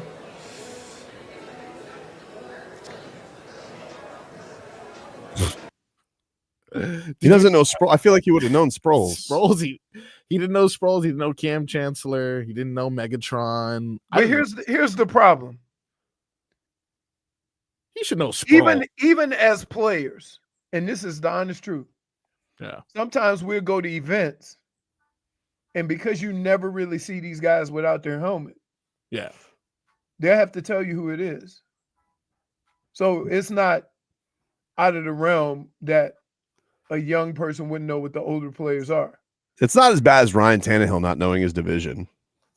He just got here, dude. Doesn't matter. Okay. 4 teams, 3 that you have to know. You know what I struggle in? Basketball divisions. That's not. I mean, they don't matter. So Right?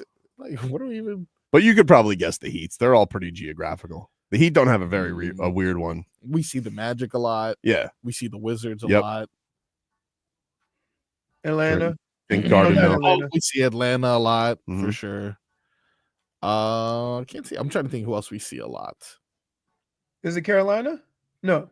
Charlotte. Yeah. Charlotte. Yeah, Yeah. Charlotte. You nailed it. Yeah, you just Yeah, won. just all the people we see. It's not the Heats. The Heats is not hard. They're not a weird one. for sure. But the only people that screw up with that is football. Yeah. Yeah, pretty much. I mean, Everybody the Memphis else is pretty regional. when they expand, Memphis will go to the East because it's a little weird that Memphis is in the West. Yeah, that was weird too. I think there's a couple others. But it's weird. It's weird that, I mean, think about this. When I grew up, we had Atlanta, Tampa, San Francisco. Whoa. In what division? I don't know. I remember in the NFC East. I remember Arizona was in the NFC East. Yeah. That was really No, weird. I'm saying it was the NFC South. We had I don't Tampa. know. Well, there used to be just 3 divisions. It used to be Yeah, East, but West, remember, Central. keep in mind, East West Central. Tampa and, if I'm not mistaken, was Tampa and Seattle in the AFC at one point? Wow. I know Seattle was. The Heat started in the Western Conference. Yeah. What? First season. Literally, that's like literally. We're literally. Well, because when you add teams, you're just adding so they're not uneven. Seattle was a part of the AFC until 2001. Well, whether you think an orange jersey is a smart idea or a good idea, if you need it cleaned, I'll tell you one place that you should always go, and that's the best dry cleaning in all of South Florida. Our friends over at A&T Dry Cleaners. 40 plus years, family owned and run, Leroy. That is right. They'll do everything from taking your clothes in, giving you a little room, They do same day They have a seamstress on site, and they can do same day orders. Just give Ara a call at 954-610-9383. He's a friend of the show. They service all of South Florida, Dade, Brown, and Southern Palm Beach. Give Ara a call. He'll let you know what's going on. Mention Tobin and Leroy, 25% off. 25% off. You just can text him anytime. He's always available for you. You got that extra care for you. They're taking care of you. Took care of me. You know, I got a broadcast coming up this weekend. You know where I go to get it suited and booted looking right? A&T Dry Cleaners. I'll drop it right off there. Mama takes care of me. It's ready in a couple of days. They could do it in the same if I want to say, no rush on that Mama Ara. We got that going on, baby. That's the extra care that A&T Dry Cleaners gives for you. So give them a call, give them a text, and they'll take care of all of your dry cleaning needs. And I promise you, once you use A&T Dry Cleaners, you'll never want to launder your own clothes again. Got what you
made another one. Huh? Packing the mail, it's gone. Shit like I.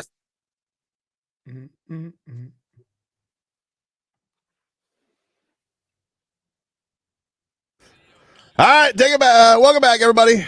Tobin and Leroy here with you. 560 WQAM. Take you guys up until 2 here on the program. It's a game night, game 3, Stanley Cup Final. Cats and Oilers get going tonight, 8 o'clock from Amerant Bank Arena. Let's get to our headlines, which are brought to you by Doral Volkswagen. At Doral Volkswagen, choose from 300 new Volkswagen models in stock with the Tiguan, Taos, and Atlas. And remember, when it comes to Volkswagen, the great deals are at Doral Volkswagen. Is the Hockman, Crowder, Solana crew out there today? Is that where everybody's at? Are they boots on the ground? Yes, but Hockman is not in. He is at the Jersey Shore. Oh, yes. All right. Interesting timing. But Solana, Josh Appel. Sounds like you planned a vacation with no faith in the Cats. Ooh, hey, I didn't say it. You did. Yeah, I didn't say it. But yes, it'll be Josh Appel, Channing Crowder, he knows hockey, and Alex Solana. All right, yes. There you go. So we'll check in with the boys. They will be there. His first name is Alex. Oh, what kind of name is Alex? No, I didn't know that was his first name. It's Alejandro. Alejandro. Yeah. If That's we're what I gonna thought. It's not intangible Alex. it, if you intangible it, it's Alex. Yeah. Don't nickname him. All right. That's fair. Saying his name. Just wanted to give I information. think he does go by Alex on Twitter, isn't his? That is what he has as his handle. Who knows? Who knows anymore? You know. Now he's the I official. don't understand. If you're not going to be Alejandro all the time, then why in moments during the show he gets very, very Spanish? I don't know. Right? People change things up all the time. People go from Jorge to George. It's like what people do. It's like when I shocked JFig. Yeah, when I but called him that's the Jennifer. same. How Alejandro and Alex is nothing. It's a shortened version. It's like a nickname. Yeah, but no one has ever called him that, though. No. Everyone says Yeah. Solana, or he even refers to himself as Alejandro Solana. Look, this is all Frog Boy's fault anyway. He's the one who called him Alex. This is also a very, very, very pointless quibble, but okay. I know a boy named Alexis. Wait. Hold on. Time out. What do you think of that? Let's back this bus up a little bit. Hmm? You show up after we've been doing show for 2.5 hours. Oh, here we And go then again. what You know what? I was having Right. technical difficulty. and then Come what- and lash at No. me one more time. Have a wait. One more time. Hey, wait. So let me get this straight. Technical Let me get difficulty. this straight, Jennifer. If you wasn't having technical difficulties, you would have came on before 12:30. You know what? At this rate, I'm gonna come in at 2 p.m. Yeah, For the Hockman and Crowder show. I will.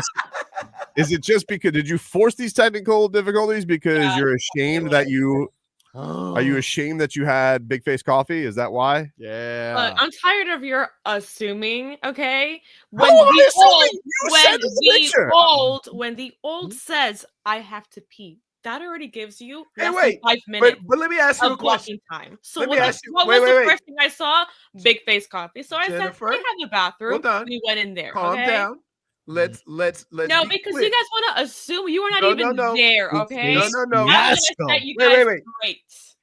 Did you or did you not send us a text of big I face sent coffee? you a picture because you guys were wondering if it was still open. So I sent the We picture. weren't. I and was said it's never still wondering. there. Never questioned Yes, it. you did. We looked it up on About the air. 2 weeks ago. Hold on. got This is reviews. okay. This is a guilty lash out by you. Guilty. This is not And a I want- guilty lash it's a out. guilty- This no, is, no, no, I no. am tired I of will- this. Okay, well, you can be tired of it all you want. You texted the group a photo. Yes, I from did. inside- Because about Hold 2 on, weeks Jennifer. ago, Jennifer, I you will guys give were you a saying, do piece. people even go to Big Face Coffee Jennifer? anymore? So what did I do? I Jennifer. sent you a picture. I understand that you betrayed the Heat. It's okay.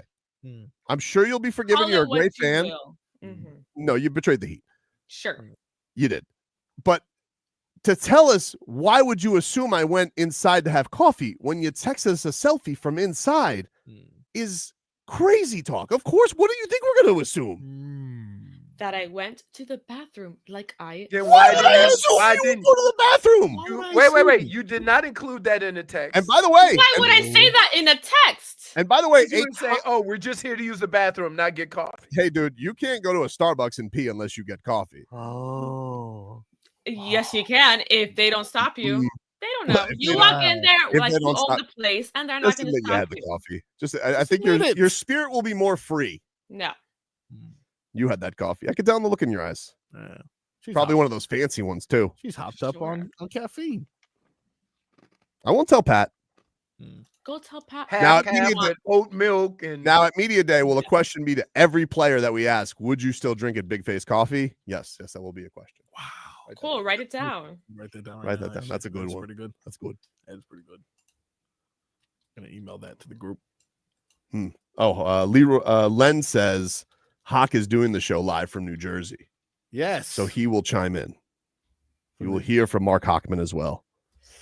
Gotta get his opinion. Do you think that he went to Big Face Coffee? Never. So, I mean, that kind of defeats the purpose. What do you mean? Being on site and somebody doing it from Jersey. I mean, most of the team is on site. I think Tub was right though. Probably planned that vacation a little early. I mean, we're doing the show. You're in Davie. I'm in Miami. Like it seems like it's going along swimmingly. Except for somebody's technical difficulties. Right. Technical difficulties is guilt over Jimmy Butler's coffee. Hey, I would just say this.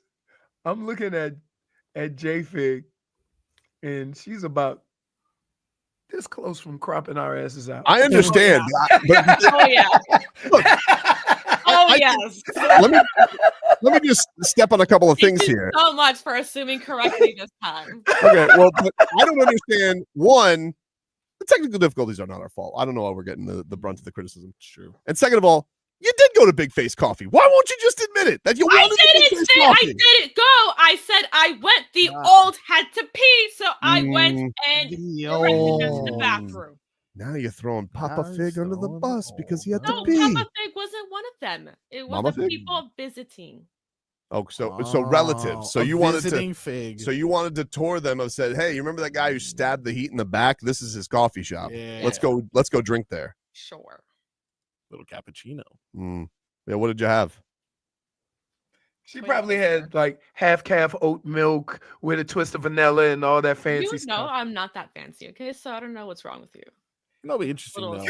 Cubans aren't very fancy. They're just like, the basics. I mean, she's a little fancy. She didn't go to just run of the mill coffee shop. She went to Big Face Coffee. It's pretty fancy. I'd forgive her if she went $17 lattes. Took a big dump. I'll be like, man, you left an upper decker for Jimmy Butler? Don't even flush. Just walk out of there. All right, we'll give you a reprieve. Did you leave an upper decker for Jimmy Butler? Come on, be honest. What'd you call him, an upper decker? If you left an upper decker for Jimmy Butler, we'll reprieve you of all. I'm a lady. I will never tell. I can only assume that you just had his coffee. Just give me a wink and a stink. Oh my! I'm gonna give you more than a little wink and a stink. Keep it up. All right. That'll be good. Yeah, you know what, Jimmy? Are you guys done lashing out on me? Is there anything else you want to throw? Whoa! I mean, we didn't lash out at you. You're lashing out at us. No. Well, Jennifer, in our defense, we had damn near a whole weekend to mull over what happened at Big Face Coffee because we hadn't heard why you were there until this morning. Well, okay. Now no one here, no one on this show goes ahead and explains in detail what they do every weekend. Okay. Why would you explain? Wait, when I said whoa, that's not accurate. When I sent a picture of my blueness, I gave a look at what my wife did. Yeah, but here's the other thing. It. Yeah, but here's the thing. Why would I need a story as to why you went to a coffee shop? I assume you went there because you were in the design district and you wanted Jimmy Butler's coffee. Like, that's not one that really has a follow-up question. Now you've come up with an alibi after all these days have passed by because you're like, I don't know if I should have had that coffee. Oh, yes, that's so now you blame We're just trying to figure out, is the story you guys are somebody had to go to the bathroom because reason. you want some of the heat off of you? Or did you actually? I'm telling you the honest truth because I have no reasons to lie to you guys. Okay, it's a little bit of a reason to lie. Like, that it's not the best behavior of a Heat fan to go drink a Big Face Coffee. Call me a liar. Honestly, I don't care. Wow, now we getting sense. Also, we're not lashing out. We're just inquisitive. You're lashing out because when I explain to myself, you tell me I'm wrong. How are you gonna tell me I'm wrong when I was there? because we think you're lying. Okay. Well, cool. that's Are the we point. done with me? That's the point. You were there. Yeah, you were there, and now you're saying like, oh, it was all just a bathroom trip. It was like you was. basically wait. You basically saying your crew robbed the bank and you were just the getaway driver. Yeah. You didn't actually steal the money. I But didn't guess know it what? was going to happen. Guess what? You get to go to jail like everybody else for being the getaway driver. And honestly, if you did, I mean, like if you went inside, so like you could have said, "Hey, just go pee at Big Face Coffee," and you could have said it sad and sent us a selfie. You wanted like, me to stay outside Look when at it these- was really, really, really hot outside? No. Well, I mean, unless you if you No. were just there for a bathroom trip. It was hot outside, so I stayed inside. So what kind of iced coffee did you get? Perfect for ice. Toilet water. Are you Perfect done? weather for an iced coffee. I thought you didn't have to pee. Didn't. Was it an upper decker? You can be honest. I didn't know it had a name. You three are gonna have upper deck. Wait. While you're front court. No, you Wait. started all of this too. You started it. You texted us from Big Face Coffee. Oh my goodness. Can we go to break? This is Alejandro. You guys are exhausting. This is Alex or Alejandro's fault. Upper decker. Was he there with his Cool. extra 60 million? Jimothy. A double upper decker. Oof. Yeah, I think it'll be a minute before you come back to Florida, to be honest with you. Just gonna leave it there. Yeah. Take a break. Back after this. WQA.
Give me just one night. I'm ready to go right now. All right, welcome back. We got a game night. Cats and Oilers, game 3 in what has been an absolute classic thus far. An incredible start of the series. This overtime. series could have gone every different which way. And then, of course, we have a double OT win for the Cats in game 2. Looked like you were saying something, Leroy, but your mic was off. Oh, no, I said this series could have gone any which way. For sure. 2-2-0. Like, it is crazy how close these two teams are. Razor thin right now. Yep. And it's very, very exciting. I mean, game 2's first period almost felt like a game within itself with the back and forth. It was crazy. Blistering pace. Building going to be on fire tonight. Apparently DJ Khaled's going to be there. That's cool. Oh, is he doing the drum? I don't think so. I've heard there's some rumblings that a certain somebody plays for the Heat. Oh no, is doing it. It's not Jaime Jaquez. No, it's not Jaime Jaquez. Tyler. Terry Rozier. Tyler. Nope. Bam. That's what the word is. Bam. Didn't he have a different nickname? Bam Bowman. Google messed up this weekend, and they referred to him. If you looked up Bam Adebayo on Google, that it came back and spat back at you, Bam Bowman, who was a former basketball player for Miami of Ohio. Way before Bam was even in the NBA. And when they fixed it, they messed up his name again. They fixed it. Yes, they came back to fix it. They didn't fix it. They just screwed up his name. I think they like made it Bam Adobe or something like that for his last name. But it took forever for Google to figure out why they were just screwing up Bam Adebayo's name. But yes, the word is he is on the drum today. So there you go. Bam on the drum. That's good. I'll take that. I'll take Bam that on the too. drum. I'll take that too. They think they do that thing where they mic him up. I want to hear some Bam commentary on hockey. I'm gonna go in there and throw some dominoes at him. You're gonna go to the game just to throw dominoes at him? You're gonna heckle the guy on the drum? We're not doing that again this year. You guys were it was too distracting. Like, I mean, the match and rivalry is over. Could it be more distracting than the damn season? Well, maybe it's the reason the season got off on the wrong foot. No, don't you put that on me, Rich Look, Bobby. that media day. That was you. You with all the questions. I just had one question. Mm-hmm. Tell you what I didn't do though. What? Try lattes afterwards. You wanted him here. You wanted to pay this. I did. I wanted it to be loyal, big loyal coffee. Instead, was make a stink coffee. Yeah, because he's now average Jimmy coffee. Not paying $60 million for that. Nothing average about that salary. No. But, hey, what he did in the playoffs, not only when Steph was there, was Steph was gone. Mm-hmm. Is that worth $60 million? No, but he's a Robin now. He says he's a Robin. He's happy being a Robin. But that's the only thing that matters. Robin, is he worth $60 million? No. Robin Joe Lacob. But 8:00 is your puck drop tonight from Amerant Bank Arena. Cats get AJ Greer back tonight. Boquist is going to be out from that. Aaron Ekblad says that he's fine. We all saw him take that hit off the puck. A lot of whining from people on the from north of the border saying, "Oh, there's too many men on the ice." Ooh. Yeah. All right. Well, I don't know what to tell you. Go stop somebody. A lot of belly aching from them. My God. Dalvin Gaines says, if Bam bangs the drum, will it go bam? That's why they call him the onomatopoeia, bro. They do call him that. I'm not making that up. I have heard that. Yeah. Yeah. Oh, what? I don't like it. They call Bam the onomatopoeia. The onomatopoeia. What the hell's that? It's a word that sounds like the sound it makes. That's onomatopoeia, bro. Boom. Where were you with Schoolhouse Rock? Yeah. Conjunction. What's your function? Hooking up words and phrases. There you go. See? Look at that. Hey, what about the You other missed the Saturday morning automobile song? Wait, like cartoons were so influential back in the day. They call me Yuck Mouth because I don't brush. You don't remember that one? Mm-mm. No? Mm-mm. Come on, pull it up. Google it. Possibly too old for Yuck, Pull it up. Yuck Mouth song. Yuck Mouth, yes. PSA, the Bod Squad. Yeah. This was 1974. None of us were born besides you. That was a long time ago. Good God. Why did hey? Tell you he was gonna have the yuck mouth later. Connor McDavid. Yuck. Take a break. We'll play a little. Now it's time, Leroy. All right. Oh, enough of you. No. Kick rocks. All right. Whoa. But before we kick rocks, we gotta tell you about our friends over at A&T Dry Cleaners, the best dry cleaning in all of South Florida. The owner, Zara, that's our guy. You guys can call or text him anytime. Response to text to 954-610-9383. That's 954-610-9383, Leroy. 40 years, family owned. They run it, keep it in the family. They can do same-day sewing. Mama Ara is the seamstress on site. Just give Ara a call, 954-610-9383. He can pick up, drop off your order. They service all of South Florida. Dade, Broward, Southern Palm Beaches. And as a fan of the show, Ira loves this. He hasn't come to see us yet, Ira, but still waiting. Mention Tobin and Leroy and you get 25% off. That's right, 25% off. You can't beat it. Wow. And I promise you this, Tobes. What's that, Once dude? you use A&T Dry Cleaning, you'll never launder your own clothes again. The Panthers have evened up the Stanley Cup Final.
back.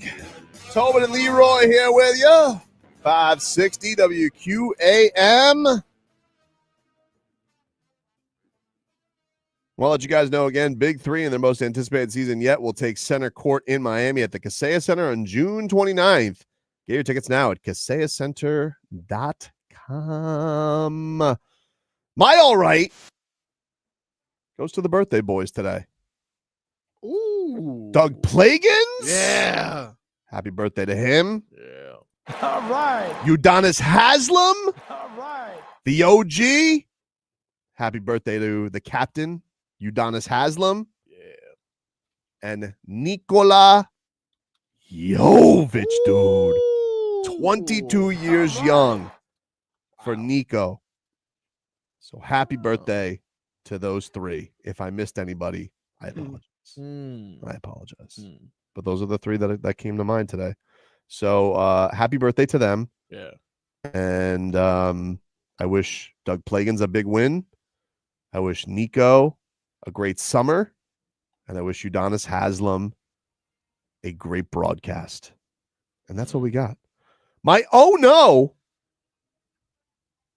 goes to just all the Dolphins kerfuffle that just is going to bubble up again this week with contract issues, nobody traded, you know, just keeps on going, and it's just annoying at this point, and especially the Jalen Ramsey thing not being rectified. So that's my oh no going from the weekend. It's it's like a preconceived oh no for what's going to come this week. Oh, no. It's fair. What do you got, Leroy? So my oh no again. My oh no, it's got to be the fact that I had no basketball or hockey on Saturday. It sucked. No. I was entertained. Very selfish for having the game we had on Friday. Right. Like that game, you needed another whew. Not me, dude. I needed a non-day. Really? Woke up, watched a little tennis, watched Coco Gauff kick ass, watched Sabalenka be a sore loser, and then I watched UFC. Kinda. Yeah. You watch your boy get folded up. Who, my boy? Huh? My boy Sean O'Malley, who called me fat and stupid. Well, that's what happens when you go against Tobes. Your career does not go well after that. And my all right with damn you, Tobin, for ruining my bit before goes to Marchand for a game winner. I planned on doing it on my time, not your time. So you could kick rocks. Just know your bits. How about that? Like, don't change it. Don't you get the same energy. Know your bits. You're doing the same bit now for years. Yeah, but I'm the only guy that got to come up with 4. You guys only got to come up with 2. Poor you. Oh, poor Leroy. It's always a golfer anyway. Come on. What? I didn't give any golfers nothing. I did it earlier. I mentioned him because, a Kiwi has never won 2 tournaments in a year. What's a Kiwi? New Zealander. All right, just want to make sure you didn't make it Australia. Oh, I almost did that. I played with a Kiwi. Did you see that he was Australian at first? Huh? Yeah. When you first I don't know, but every time he went home and came back, he bring pictures of giant snakes just crossing the street randomly. Did you redo? Jennifer, what's your all right now? Well, my all right also goes to Brad Marchand for breaking about 6 records on Friday. Ooh, 6. Not just one. He did 6. That was a lot. Would you like for me to name some of them? Yes. Sure. Okay. He was a 10th player in the Stanley Cup playoff history with 8 career overtime points. He is the 2nd player aged 37 or older to score in each of the first 2 games of a Stanley Cup final. He has the 5th career playoff overtime goal to tie Corey Perry, Carter Verhaeghe, and Patrick Kane for the most. Isn't it amazing that 3 of those guys are on the ice? Very impressive. Yeah. Very impressive. What's your oh no? All 3 of you. Hey. All 3 of you. Plain and simple. All 3. Let me explain something to you, Jennifer. Wow. Go ahead, Leroy Horde. You send a picture with no context. Well, it was a bit of context. I put context. Wait. We jump to conclusions. That's your fault. And then for 2 assuming. days later, you get mad?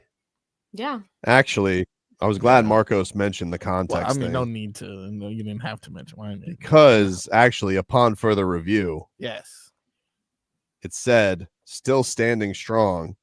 Leroy said, "What is that?" To which I responded, "Wow, Judah's drinking that joyless coffee." And JFig says, "We passed by it and tried it again." What? Jennifer!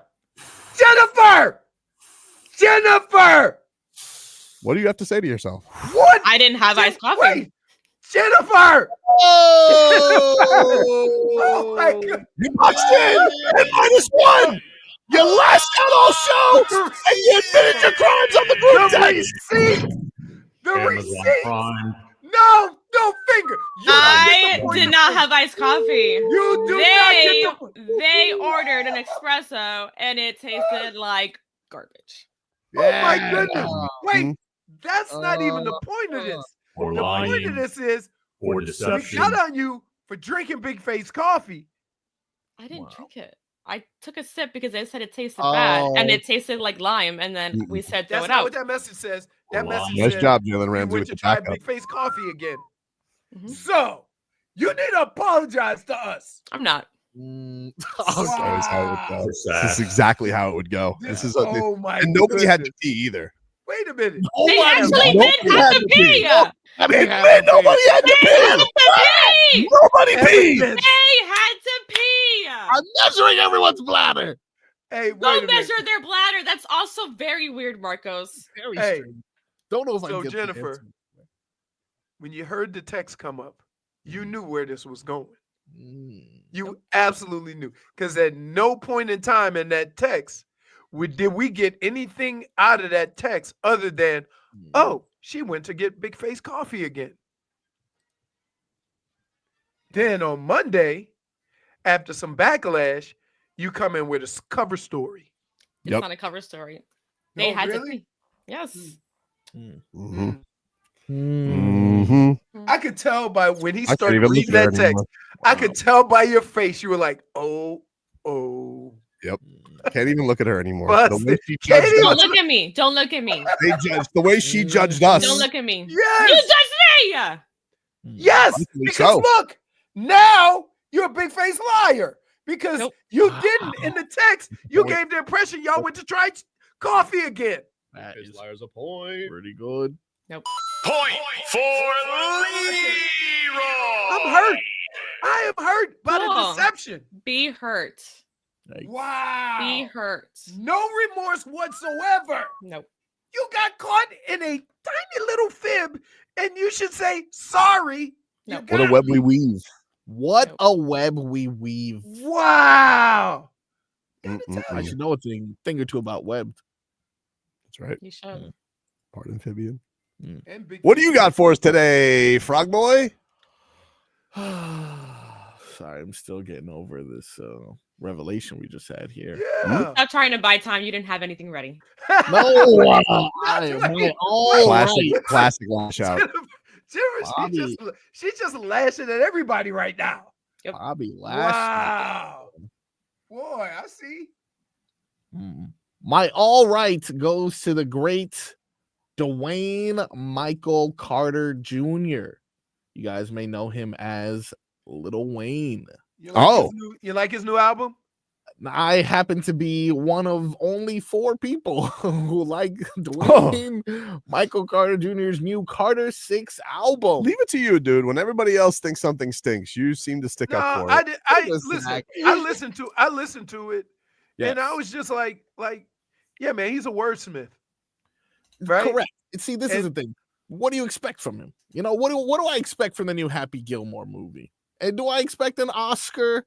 Or do I expect Adam Sandler to do what Adam Sandler does? It's the same thing with Wayne. He's going to say some things that make you go, huh, that's clever. And he's going to say some things that kind of sound like, I wish he had less auto-tune. But at the end of the day, it's Wayne. And can't we all just be happy that Wayne is back? It ain't easy being Wheezy. It ain't easy. You know what? It ain't easy being Wheezy. That's good. My oh no. The look of disgust from Leroy. What? It ain't easy. It really is not easy being Wheezy because that's how you would describe that album. If you listen to what he's saying, it's really cool and creative, but the music behind it is It's not great. It's not great. Right. For sure. It's the everyone beat is like, behind it. oh, he's horrible, he's trash, he's the worst. Nah, Wayne's still Wayne. It's whoever produced his album. He pulled a Whoever tape. produced it. Oh, okay. They weren't that good. He pulled a Stallone. All right. He pulled a Stallone in what is he the king of? Tulsa? Tulsa King? So okay. That's a great show. Okay. That's a great show. Okay. You like Tulsa King. It's on his 3rd season. Okay. But you'll never admit that maybe it's not his best. I don't have a problem calling out things like I said this about Love Island last week. I'm like, this cast is nowhere near as good as last year's. Not even close. And they still haven't developed. They're trying, but I said this, like, it's going to be on Ariana Madix and the narrator to carry. They're just not interesting people. They're not interesting people. Like, there's a couple of guys, there's a couple of stars, like, I think Ace is really funny. And he's been single the whole time, so he's finally in a couple. I think he's a rascal. We're going to get into some shenanigans. The tall doofus from Jacksonville, he's going to get, I think, into some things, but it's just, they're okay. It's just nowhere. Like what we really didn't appreciate last year was a dynastic run by Love Island. It was really great. All things coming together. And sometimes you don't realize you're watching greatness when it's happening. And that's all it is. It's like they're a perfectly fine Love Island season. Great breakup last night. Bella, who spells her name stupidly. Okay. She spells it Bell dash No way. A. She got dumped from the island, and she thought that she thought she snuck her way back in there to Nick, but Nick's a real pig, and he went with the hell's the woman that he stuck with. It's not important, but he really embarrassed Bella by saying, "Oof." I think Trinity, I think is her name, something like that. Elise, I don't remember. It doesn't matter. The point is, he went with his new squeeze, and then mentioned how they got it on in the photo booth, and that really was dirty to Bella. So now there's a photo booth. Yeah, there's a photo booth now. Oh no. More places to be horny on Love Island. Another place to hump over there. They need more places, but it's not. It's just not as good. It's not as good. Bella, she's a looker. Oh, she's a certified possum holder, but she's a little bland. Hey, so question. She also does a thing with her voice where her voice keeps changing. She's an accent changer. The Halliburton. Oh, accent change. That's different. So, can you be like being cuckoo for Cocoa Puffs or crazy or just weird? Doesn't that take away from your CPH? Wait, so she got dumped from the island, you're saying? Dumped. She'll be back. She'll be back. Man, I don't know. Because I don't think JFig, I think people like her, but I don't think she's interesting enough to bring her back. They just bring like, new girl. You know when they bring people in again. Yeah, she could go at Casa Amor. Like they could do something like that. They'll do that every once in a while. Like if Nick is the one he's stuck with, if that's going good, they'll be like, oh, let's bring Bella back for Casa Amor. Possible. I think just the whole concept behind it, I'm more into Temptation Island. You haven't even seen it. No, I haven't.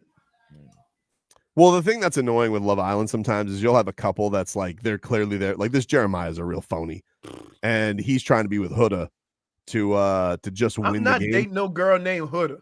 Well, Huda and Jeremiah, they're like, we're so in love. You got add 3 letters to the end of that, and now we got a whole different conversation.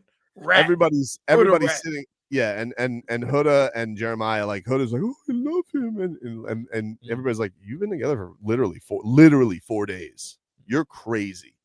She loves it, man. And so, like, Ariana hates that. You know, the one good thing about Ariana being the host, Ariana Madix, star of Vanderpump Rules, she's a fan, and she's like, she said this. She's like, I'm going to cause chaos because I don't like that. Oh, I don't. She doesn't like what? When people try and be safe in their couples because they're trying to win the game, because they're trying to win the 50K. Oh, she's like, 50K. Yeah, but you also get a lot of fame and Instagram followers, you know, like that's and brand deals. Yeah, brand deals. Like that's the big payoff. I also heard that the girl that was from Miami left, right? The girl from Miami got kicked off, but they didn't even mention. They just like they vaudeville Kane like, whoop, you were racist. Oh, she was racist? Well, she used words she shouldn't use. Yeah, should not use that. Got a little too loose with the language. I'm like, you don't, you know. I tell people all the time, if you don't hear me use it and you use it, I'm probably gonna be offended. Mm-hmm. So let's not go there.